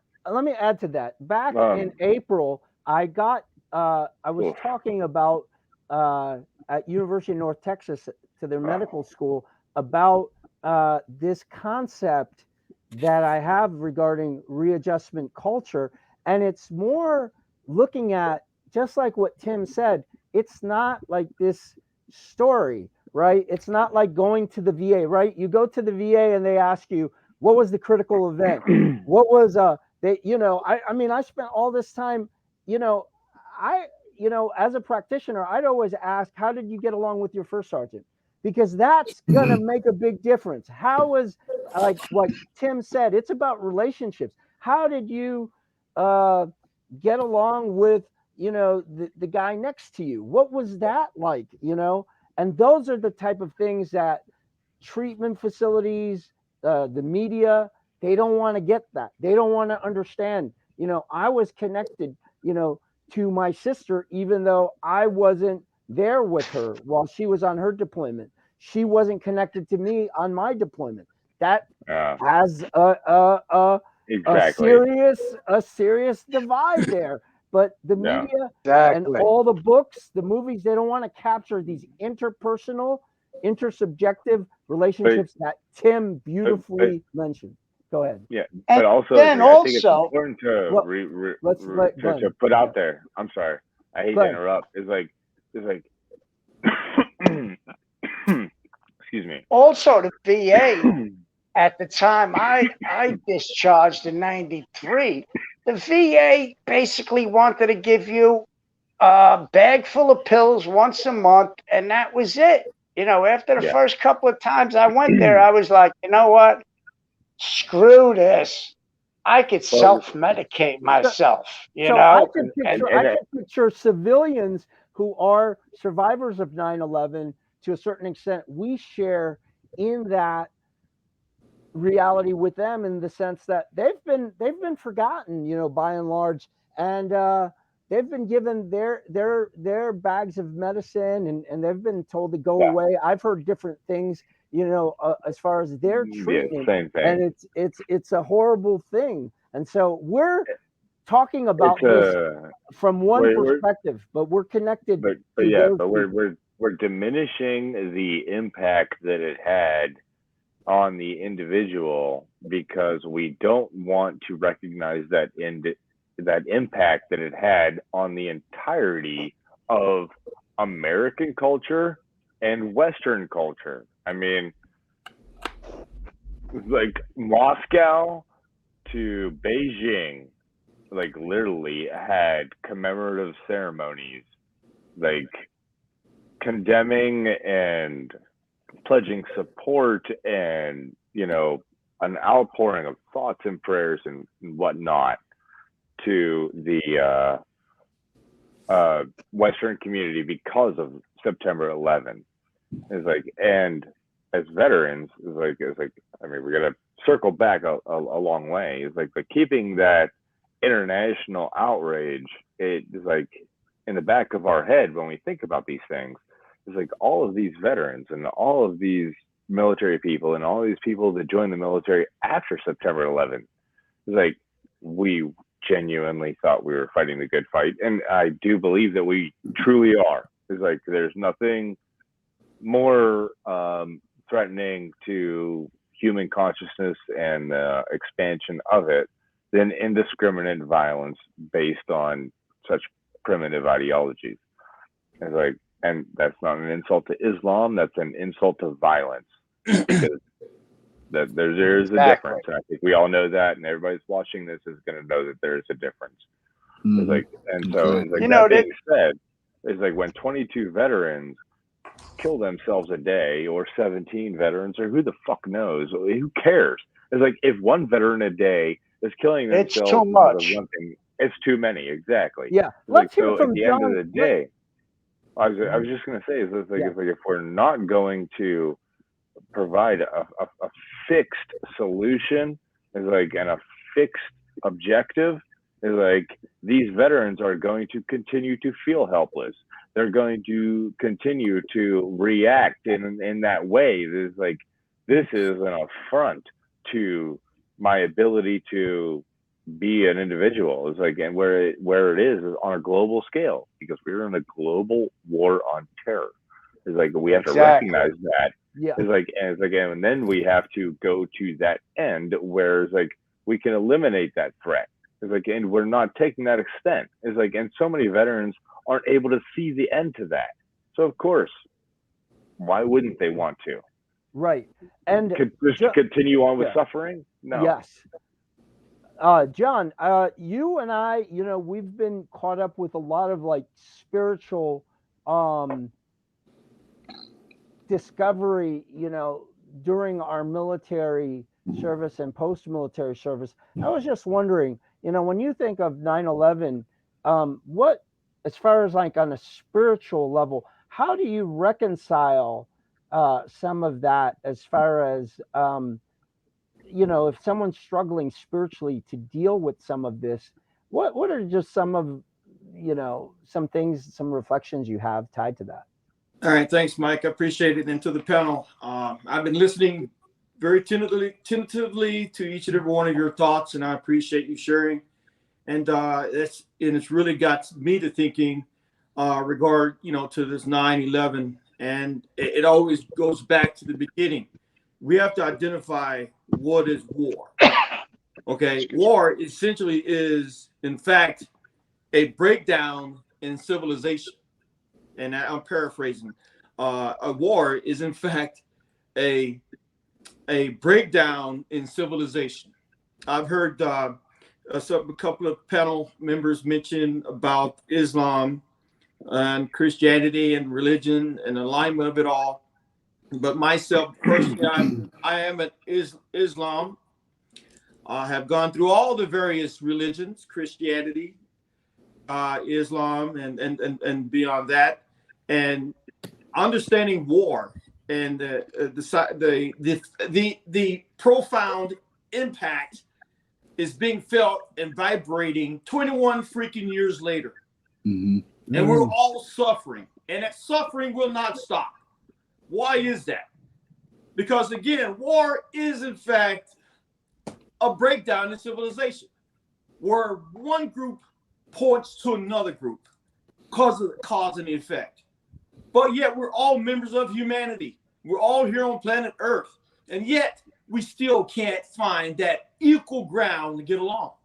And yet we create this military complex and we join it voluntarily and thinking that, hey, it's an honor to serve your country.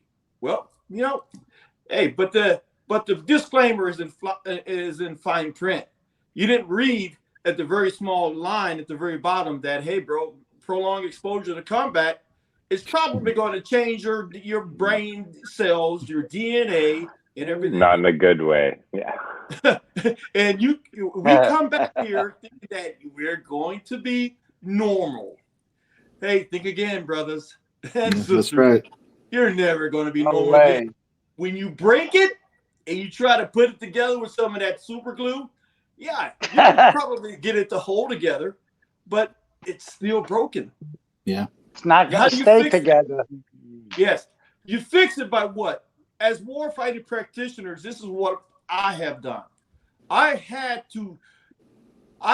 was that guy, that number 2022. I had a pistol to my head multiple times, thinking about it. When things weren't going right, the relationships were in the tank. And guess what? It was because of me. It's because my thinking was not right because of my prolonged exposure to a austere environment. Being that number one guy, Force Recon operator that always led from the front. First rounds down range is going to be me. That guy who steps on the freaking surface lane IED and it didn't detonate. I still have to deal with that every single day. Or seeing the dropping a bomb on some guys and seeing the people run out to the field and pick up the body parts and run in 4 different directions. Shocked the heck out of me when I saw that. I'm like, what are they doing? We just blew those guys up, and the people in the village came and took up their pieces of their head, their arms and their legs and their torso. It kept running in all different directions, and we kept firing down range. I had to live with that, and I still live with it every day. And I did 48 months down range, just like you brothers have, and I have to deal with it. But what helps me to make sense of it is my journey into the spirituality. In order for me to cope with all of this stuff that's in my cranium, how to compartmentalize it, how not to be that guy drinking at the bar and closing the bar, getting a DWI, attempting to kill my sergeant major. Yeah, I was that guy. I was a homicide, suicidal, walking, ticking bomb. And I was at the same time, sir, it's like I hate to cut you off, interrupt you. It's like you are the example that so many veterans fail to follow. It's like, can you possibly talk about why? It's like it's different for you. It's like, and you haven't found yourself in these terrible situations.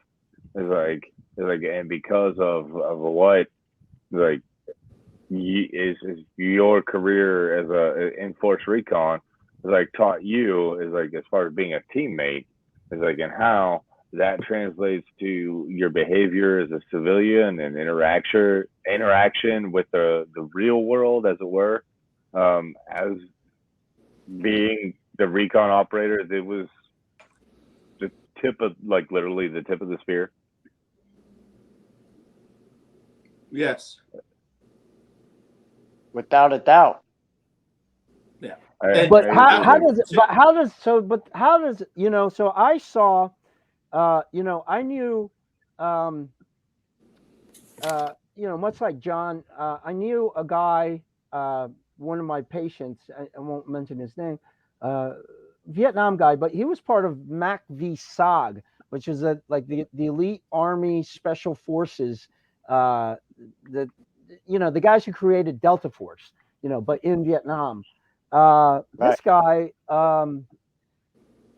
he would say what John is talking about in a way, but what I found that was lacking in what he was saying, that's such a challenge, is he operated in such a high level that in civilian life, things are just like mediocre.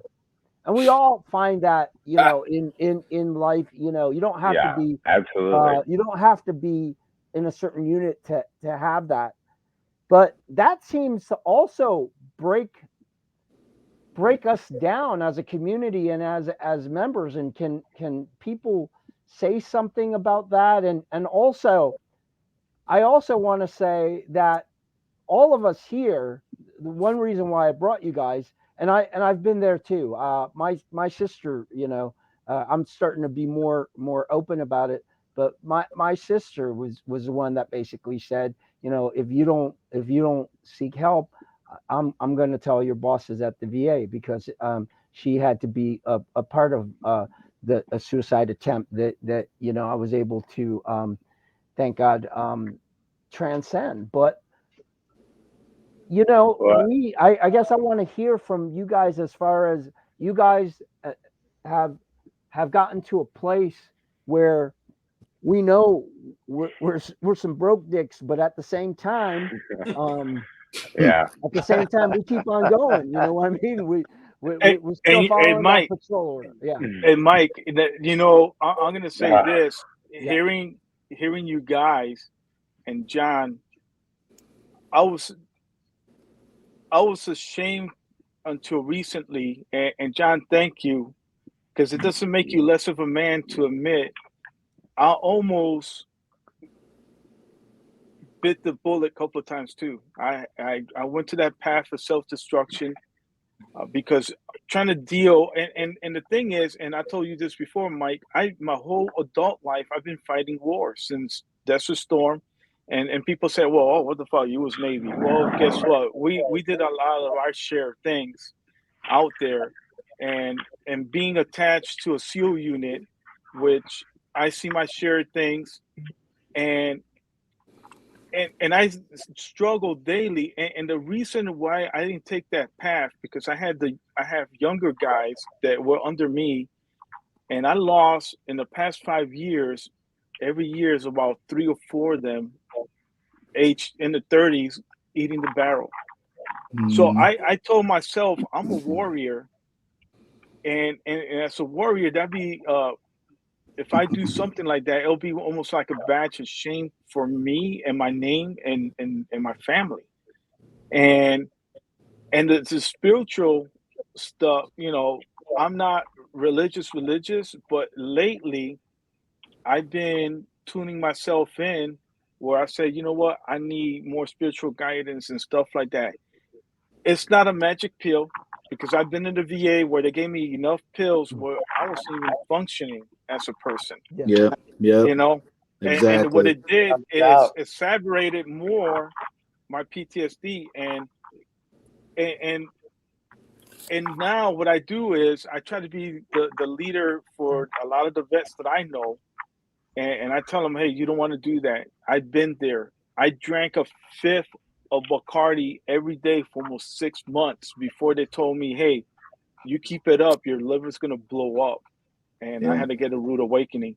Last year, because of the whole thing with September 11th, it got to me so bad. I was enraged, ashamed, vulnerable. I felt weak. I didn't feel like a man. And I had, fortunate enough, I had a group of veterans that my family contacted and say, Angel needs help. When I got into that circle, John, going back to you, when I heard them saying they been the same path, I wasn't ashamed to say, hey, I almost did that. And we share so much with them. And a couple of them that I know from SEAL Team 6, they're part of Dev Group, which I did a lot of missions with them, supporting them. And they told me it was all right to feel like that, but don't feed into the demons. And we keep hearing that word, don't feed into the demons. And my demon was September 11th. Here I am. I'm retired, but I'm seeing all this bullshit going on, and I want to get back into that fight, because that's the only thing I know what to do right in society. And John, like you said, since mankind, we've been doing this, and we're so broke. We are broke, but we keep going back. You know what? I'd rather be back out there in a battlefield, because at least I know what I'm encountering and what I'm dealing with, compared to the civilian world, where they're still in that little bubble. September 11th is only a stark memory for them. For us, we live it every day. That's right. Yeah. And that's something that they don't get it. It's easy for them to say, okay, payback time. Let's send the boys out there and take care of business with a big stick. But guess what? Who ended up holding that big stick at the end? The boys. The boys.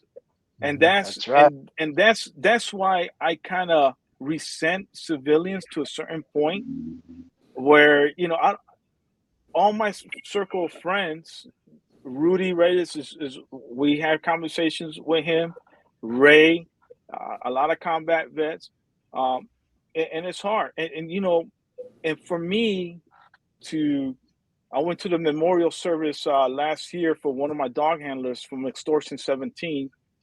I got together. That was the first time in 10 years, 11 years that we gotten together. I'm the oldest, and all the rest of the guys are young. And it's sad, because I saw them before they went to the battlefield, and now they seen what humanity is all about, what a battlefield is all about. And you could see it in their eyes. I could look at everybody in the eyes, and I could tell you've been there and done it and understand it. And civilians don't understand why we don't gravitate to each other, but we always with each other. I could go somewhere and a combat vet sees me, I got a memorial bracelet, and they see me, they're like, hey, you serve? Yep. And boom, it falls into place. And let me tell you something, it comes out to be a beautiful evening, because we're relating with another brother or sister, because we have women that went out there in the battlefield too, which history failed to recognize that too. Exactly. Go ahead, Tim. Tim. I'd like to chime in, and one of the critical concerns about managing our lives after combat or service is the true reality that we all know what an hourglass looks like, right? So in combat and our service, we serve right at the crucible, right there in that small little piece of the hourglass, and that is not reality. Yes, it's a critical part of our life, and it defines us. But we all have to step back and take in that there's a bigger picture up at the top and there's a bigger picture at the bottom. What happens is we get into these vapor locks. I don't hang around with a lot of civilians because we don't talk the same language. We don't have the same experience. I feel very comfortable that if the 6 of us were at a bar right now, we would get along just fine because we interact immediately, because I don't have to tell you my story. I can share a certain statement and you would immediately appreciate where I'm at. We've all done where I've got this much water left and I shared it with my troops and what that bond means and what that's like. But the truth is that we cannot stay in that environment, because that's what makes us ill. That's what makes us sick. That's what keeps the festering life. So our emotions, like the anxieties and stuff like that, those are real, and we need to recognize them. We don't need to escape through being drunk or drugged or whatever. We need to actually say, what is my mind telling me? So like I hear a lot of people say, like, either get over it or let it go or move on, blah, blah, blah, blah. Bullshit. The people that are associated with a lot of my anxieties were human beings that meant the world to me. And so for me to spend a day on an anniversary crying is not an insult to my manliness. It's an attestament to what that individual meant to me and what he shared with me and how that bond was fostered and growth and what it meant. So I don't sit here and anxiety over the loss. I want to honor and cherish those bonds, because those bonds are special. And even though they're gone, I don't want to forget. I want to always remember, and I don't want to hide. I don't want to drug myself. I don't want to drink myself sick, because that's cheating them too. So I live a life that is worthy of their sacrifice. And it's tough. There's moments where, like, I made decisions and things bad happen to people. I will always have that inside of me. But I made the best decision that I could at the time. But the mind has a way to bring back you coulda, woulda, shoulda, and that perpetual vapor lock of anxieties. So for me, I think that the veteran society is a good thing, but I also think it becomes a crutch and a beating stick. That, like, if I walk into an environment, have a meltdown, they were like, well, Jesus Christ, did you see him? Do I want him leading me into combat? Maybe not in that It could moment. become toxic. Yes. It could be definitely become toxic. So let me go ahead, Glenn. I was just like, I have to go here soon. I'm sorry. Yeah, we're gonna end and have soon, and we're gonna have last words. Everyone's got But it's like my last words is like, it's the dovetail on that. Is like, I agree with you totally. It's like, because I've noticed, and I hate to keep referencing World War II, but General Petraeus himself said that it's like, we are the new greatest generation, and the greatest generation literally put brass knuckles to fascists and bayonets into imperialists on two fronts. And it's like, and we have a lot to live up to as far as that goes, in accordance with the war on terror. It's like, but it's like this, the interaction with our civilians is like, in which I have been desperately trying to get better at since I left the Marine Corps.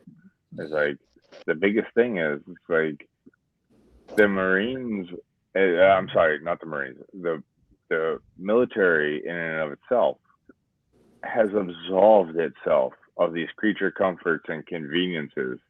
It's like, whereas the civilian population of World War II could only get gas on certain days and could not buy chocolates and certain other things, and whatnot. It's like to sustain the war effort. The American populace has not been asked to sacrifice shit since September 11th, 2001. Not a gallon of gas, an ounce of chocolate, and sure as hell, and not even a modicum of an opium-derived product such as heroin. And that is the differential, I think, is like that sacrifice that has been levied upon us as warriors, is like us as the all volunteer employees, the all volunteer force that volunteered for the call, and that's that differential point.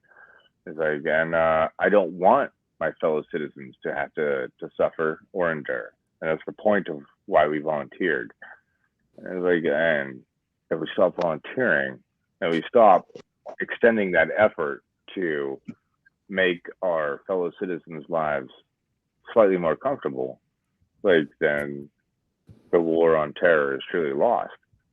It's like, and I don't believe that the convictions and the impetus of service that drove us to serve our country will lend itself to that end. And so, like I said, I have to get off of here, but I can't tell you how much I'm honored to be a part of this panel.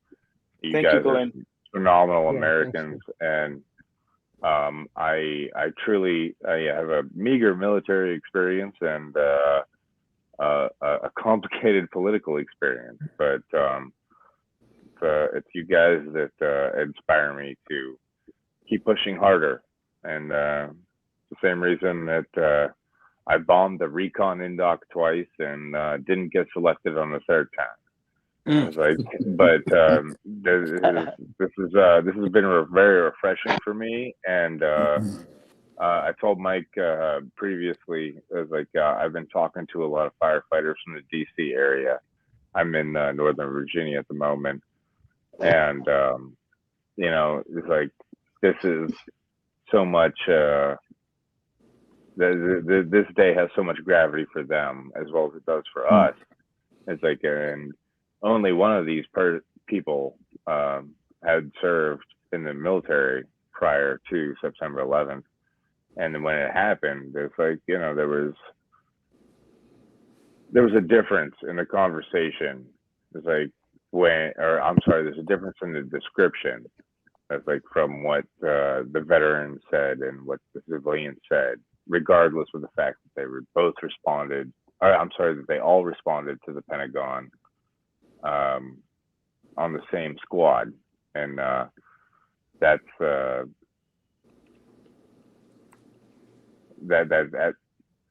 these are things that we hold so sacred and powerful for us, and the rest of the world takes for granted. And so thank you so much for allowing me to talk about how important it is and how great of an opportunity you are this has that. been. You are Thank all you of so that, and much. you're all part of us. Yeah, and it's all about being connected and also giving, as far as in your words. And thanks for joining us, and we'll do this again in the future too. So thanks a lot, Glenn. Thanks. Good to meet you, Glenn. I appreciate y'all. It was Take great to meet care. y'all Thank you, too. Glenn. And hopefully we get to meet in the real world very soon. Yeah, we'll do a live panel in the future, you know, and gather ourselves together somewhere sometime. Yeah. I think we should take over a pub near Mike's house. Yep. We should. You guys could stay in the bunker. You know, you just have to sleep on top of books, but all of you are welcome. Well, I was gonna say, like, it looks like Mike's got reading material for us. Exactly. A lot of reading material. Great. Thank you all for being a part of this culture. And thank you all for helping me deal with how we feel about today. Yeah. Cheers. Good to meet you, Glenn. Cheers. Meet Thank y'all you, too. Glenn. Nice to meet you, Glenn. Semper soon. Fi. Semper Fi. Rah. Any Hoorah.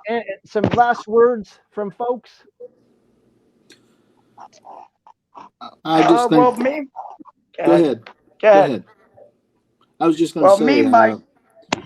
Go ahead. Go ahead. No, go ahead. I was just going to say we've all experienced a different aspect of what happened on this day so many years ago, and some of us served prior, some during, some after, but there's a lot to be thankful for still, and we need to keep our hearts and minds open to those good things in our lives. Everything, the victories, big and small, are victories nonetheless, and only do we get them through God's grace. So just keep your minds in the positive direction and stay healthy, and try to make yourself happy, and hopefully we'll get to see each other again. Without a doubt. Thank you. Thanks a lot, Eric. Thanks. Thanks, brother. Thanks, Eric. Mm-hmm. It was good to meet you all, and I'm going to head out. You guys be safe. Okay, great. Thank You you. Take care. Thanks, Thank you, brother. Eric. Thank you. So, Mike, I'd like to close out my little thoughts. Is our division motto was developed at Ground Zero, and it was called "Never Forget." And going back to the roundabout, what I've been saying is never forget. In this particular moment, we're never going to forget what happened to the people that died. But we're also going to never forget the people that responded that have perished because of their service to help others. We're never going to forget that. And then we also are never going to forget that we need to take care of ourselves first. As a community, we can reel out, but until we're better at taking care of our own selves, I don't think I'm a tool in the community yet. And I see that a lot. I see a lot of failings in the ability of veterans to help each other because they're broken internally and they're not really prepared to be a crutch or a aid or a direction giver or a map or anything like that. So for me, it's never forget a lot of things that contributed to today and our experiences. Yeah. Well said. Definitely. Yeah, you're deep, brother, and I always will love all of you guys, and I really appreciate this. Thank you so much, Tim. Thank you for being there during some real difficult times myself. So thank you for being there. All right, brother. Thank you. Anytime, you know that. I'm a All right, phone call away. All right, Capitan. Be well. It's the captain. Good captain. Yeah. Any other last words? Well, we just can't forget where we were and where we're going. That's the bottom line. We can't forget, that's the whole thing. We cannot forget what happened. And we got to remember what might be coming down the pipe. Nobody knows. You know what I'm saying? Right now I'm on a path to better myself and better my fellow veterans. I was on a path to try to get my homeless veterans, homeless brothers off the streets. And in New York City, I was told by the city, oh no, the illegal immigrants got to go first. And I had a meeting with the Department of Homeless Services, and they told me the exact same thing. So I'm not going to give up on my war, is getting my brothers off the street into housing. That's my mission in life right now. Besides keeping myself okay, keeping myself on the straight and narrow, because I didn't, give too much of my story. I wound up fucking up with drugs, went to prison, the whole 9 yards. I told Mike my story, and I've learned from it, but I have a new mission in life. And that's and you're the same Recon elite dude here and now.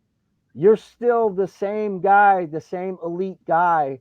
It's just, as we all said today, it takes a load of courage to rob a bank, but it also takes a shitload of courage to be on patrol with an elite force.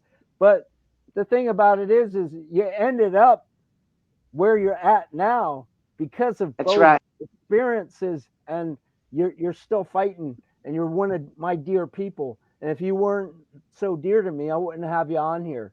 So Thank just you so to let much, you know Mike. I really appreciate it. I love you. I love all my that. brothers that came on today. And, you know, I met you for the first time besides Mike, but you always have a special place in my heart. Let you know that right now, my brothers.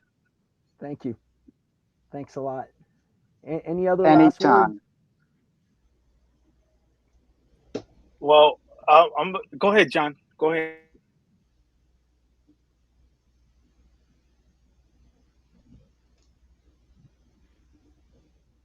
I think he lost his volume. What? You lost audio. You Can back? you hear me? Yeah. Now Now I we can can. hear you. Yeah. All right, Sorry. great. So I jotted something down here on my little notepad that Yep. kind of reminder and reflection on this whole panel and this time of 9/11 to look back on and try to understand it. But those of us who know what war is must expose the horrificness of it. Remember the innocent lives lost during 9/11 and the many lives adversely impacted years to come. Never forget. Peace. Thank you. Peace. Thank you. Thank you. Thank you. Thank You're, you. you're always a you're always a legend. Like I said, John was a guy. You know, when I joined the Marines, I wasn't. You know, I was like really scraggly looking. You know, I was tough, but I was like kind of small, and you know, I didn't really like know, like, you know, anyone like, you know, like almost like a Lawrence Taylor magnitude. You know, John, like even back then, you know, the guy. How tall are you? Back then, it was probably about 6'1". Yeah, you seem like 6'4". He had legs like tree trunks. And I thought because I was smaller, I'd be able to outrun him. And I just saw these tree trunks like take two bodies of me. And like the guy, but not just me, like everybody who was they were inspired by him. You know, they were inspired to be a better Marine, a better person. And I took my standard because, like I said, you know, I was always one step close of being taken into foster care. You know, I was a elite wrestler that never, you know, fulfilled his potential. I was that guy. I was that guy. You know, I was that one-legged. You know, I was like that one-legged man, that three-legged pony. You know, all busted up, you know, even at 18. But seeing a guy like John, I said, you know, I could be better. You know, this guy's doing great in the Corps. People love him. You know, black, white, all kinds of people are at all. Army people are at all. And you know, I'd ask him questions because he's older than I am, a couple years older, and he just said, you know, I just lived my life, you know, different things like that. Like you know, you know, I could have done many different things, but I chose to serve my country. And all these different things that he said for the short period of time that I was exposed to him really exposed me to be a better person to myself, to not look at my race, not look at Yes. my size, not look at, you know, at that time, you know, before I took on a porn career, you know, and, you know, I'm kidding, but, you know, I ended up my body. I gave some, you know, I ended up working out. I ended up, you know, being better, much like what John inspired other people in the Corps at that time. And it's just a great honor to reconnect with him and to have him here because it goes back to 1987. So thank you. Peace. Thank you very much. Yeah. 2 years I after mean, me. and today was an honor. And before I got on the show, I went on a hike 2.5 miles on the mountain because the news media was out there, and I'm like, I don't need to hear this. I know how to honor this day, so I went hiking 2.5 miles with my two German shepherds. and I was able to reflect, and you know what John said, Tim. I'm sorry, Eric. That's your name, Mike. not Eric.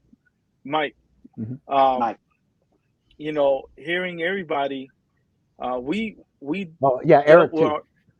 Eric. You know, and we dealt, and Glenn. We all dealt with our own demons and being positive in life, and you know, today they call it Patriots Day. What is Patriots Day? Patriots Day is not only one day. You know, Patriot Day should be every day. That's what our country was founded on, patriotism, and we getting away from that. And my way to keep on with this is you know, honoring everybody, those first responders. Uh, you know, those firefighters. We lost police officers that day in Ground Zero. You know, guys were dying. They died from the cancer. You know, they paying their dues for doing their thing too. So we cannot forget about them. And like Tim said, never forget. And you're right. We should not forget and use this day as a political day where it has turned. It just we gotta honor those who paid the sacrifice. And either in a battlefield that we lost a lot of, I lost a lot of good guys, seen them right there. And then I reflect back to those in Ground Zero. You know, there were over 3,000 people that died, and some of they never recovered their bodies. They turned to dust. No. So you My- know, and that's my what we gotta. cousin- So My cousin, you know, they never recovered. He vaporized. so we gotta.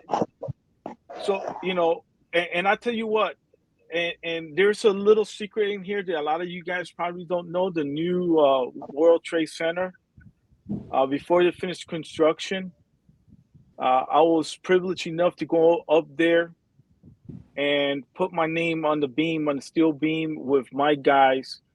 And I know now that I did the right thing. I fought a war, a good war, no matter how it ended in Afghanistan now. But like Eric and Glenn said, we are this generation greatest warriors. We fought one of the longest war in U.S. history. So we should not be ashamed of who we are, what we did, and just be proud of it and move on and use it as a positive way and pay it forward to the other guys, to the younger generations who's taking our spots now. Mm-hmm. And I just want to end it like that. And I've been honored and privileged, Mike, that you brought me in here amongst this greatest gentlemen in front of me, and it's an honor and privilege. Thank you so much, all of you. And it, Thank know, you. yeah, and this was a fantastic time as far as getting us together in a healthy way. Notice there wasn't any type of serious animosity, even though Angel and I, we fight politically, and then I go after Mike. But I'm just, and then Tim, just kidding. But the thing is that we come together so dearly, and even with those views, I still love you I guys. I get you agitated sometimes, Mike. Yeah, Though. you do. I it's my age and also the medication. But yeah, the thing is that we. Hey, I'm pushing are 62, Mike. Oh, you look younger than me. Maybe I need to 56. I need to rob a bank. Maybe to look younger. That's what I'm gonna do. Senior Nah, citizen. don't do that. I give you some advice, legal advice. Don't do that. Exactly. Yeah. No, the thing is that the only reason why I can joke is, and the civilians don't understand, we can talk about people's fallings, failings, and in the military, and laugh about it because we know that there's much more. There's like bigger potatoes, whatever Exactly. the saying goes. Much more behind the scenes. Yes, and I guess that's what I pass on is that in this show, with veteran, etc., dealing with 9/11 and veterans, you may have heard a lot on the veteran culture and the veteran experience, But it all goes back to 9/11, and even, you know, a lot of people don't understand the first war was the Persian Gulf War. That's, if you look under the VA, as if you're classified, all of us are classified as Persian Gulf War veterans. That's our classification under our title. So it started back at Persian Gulf War 91.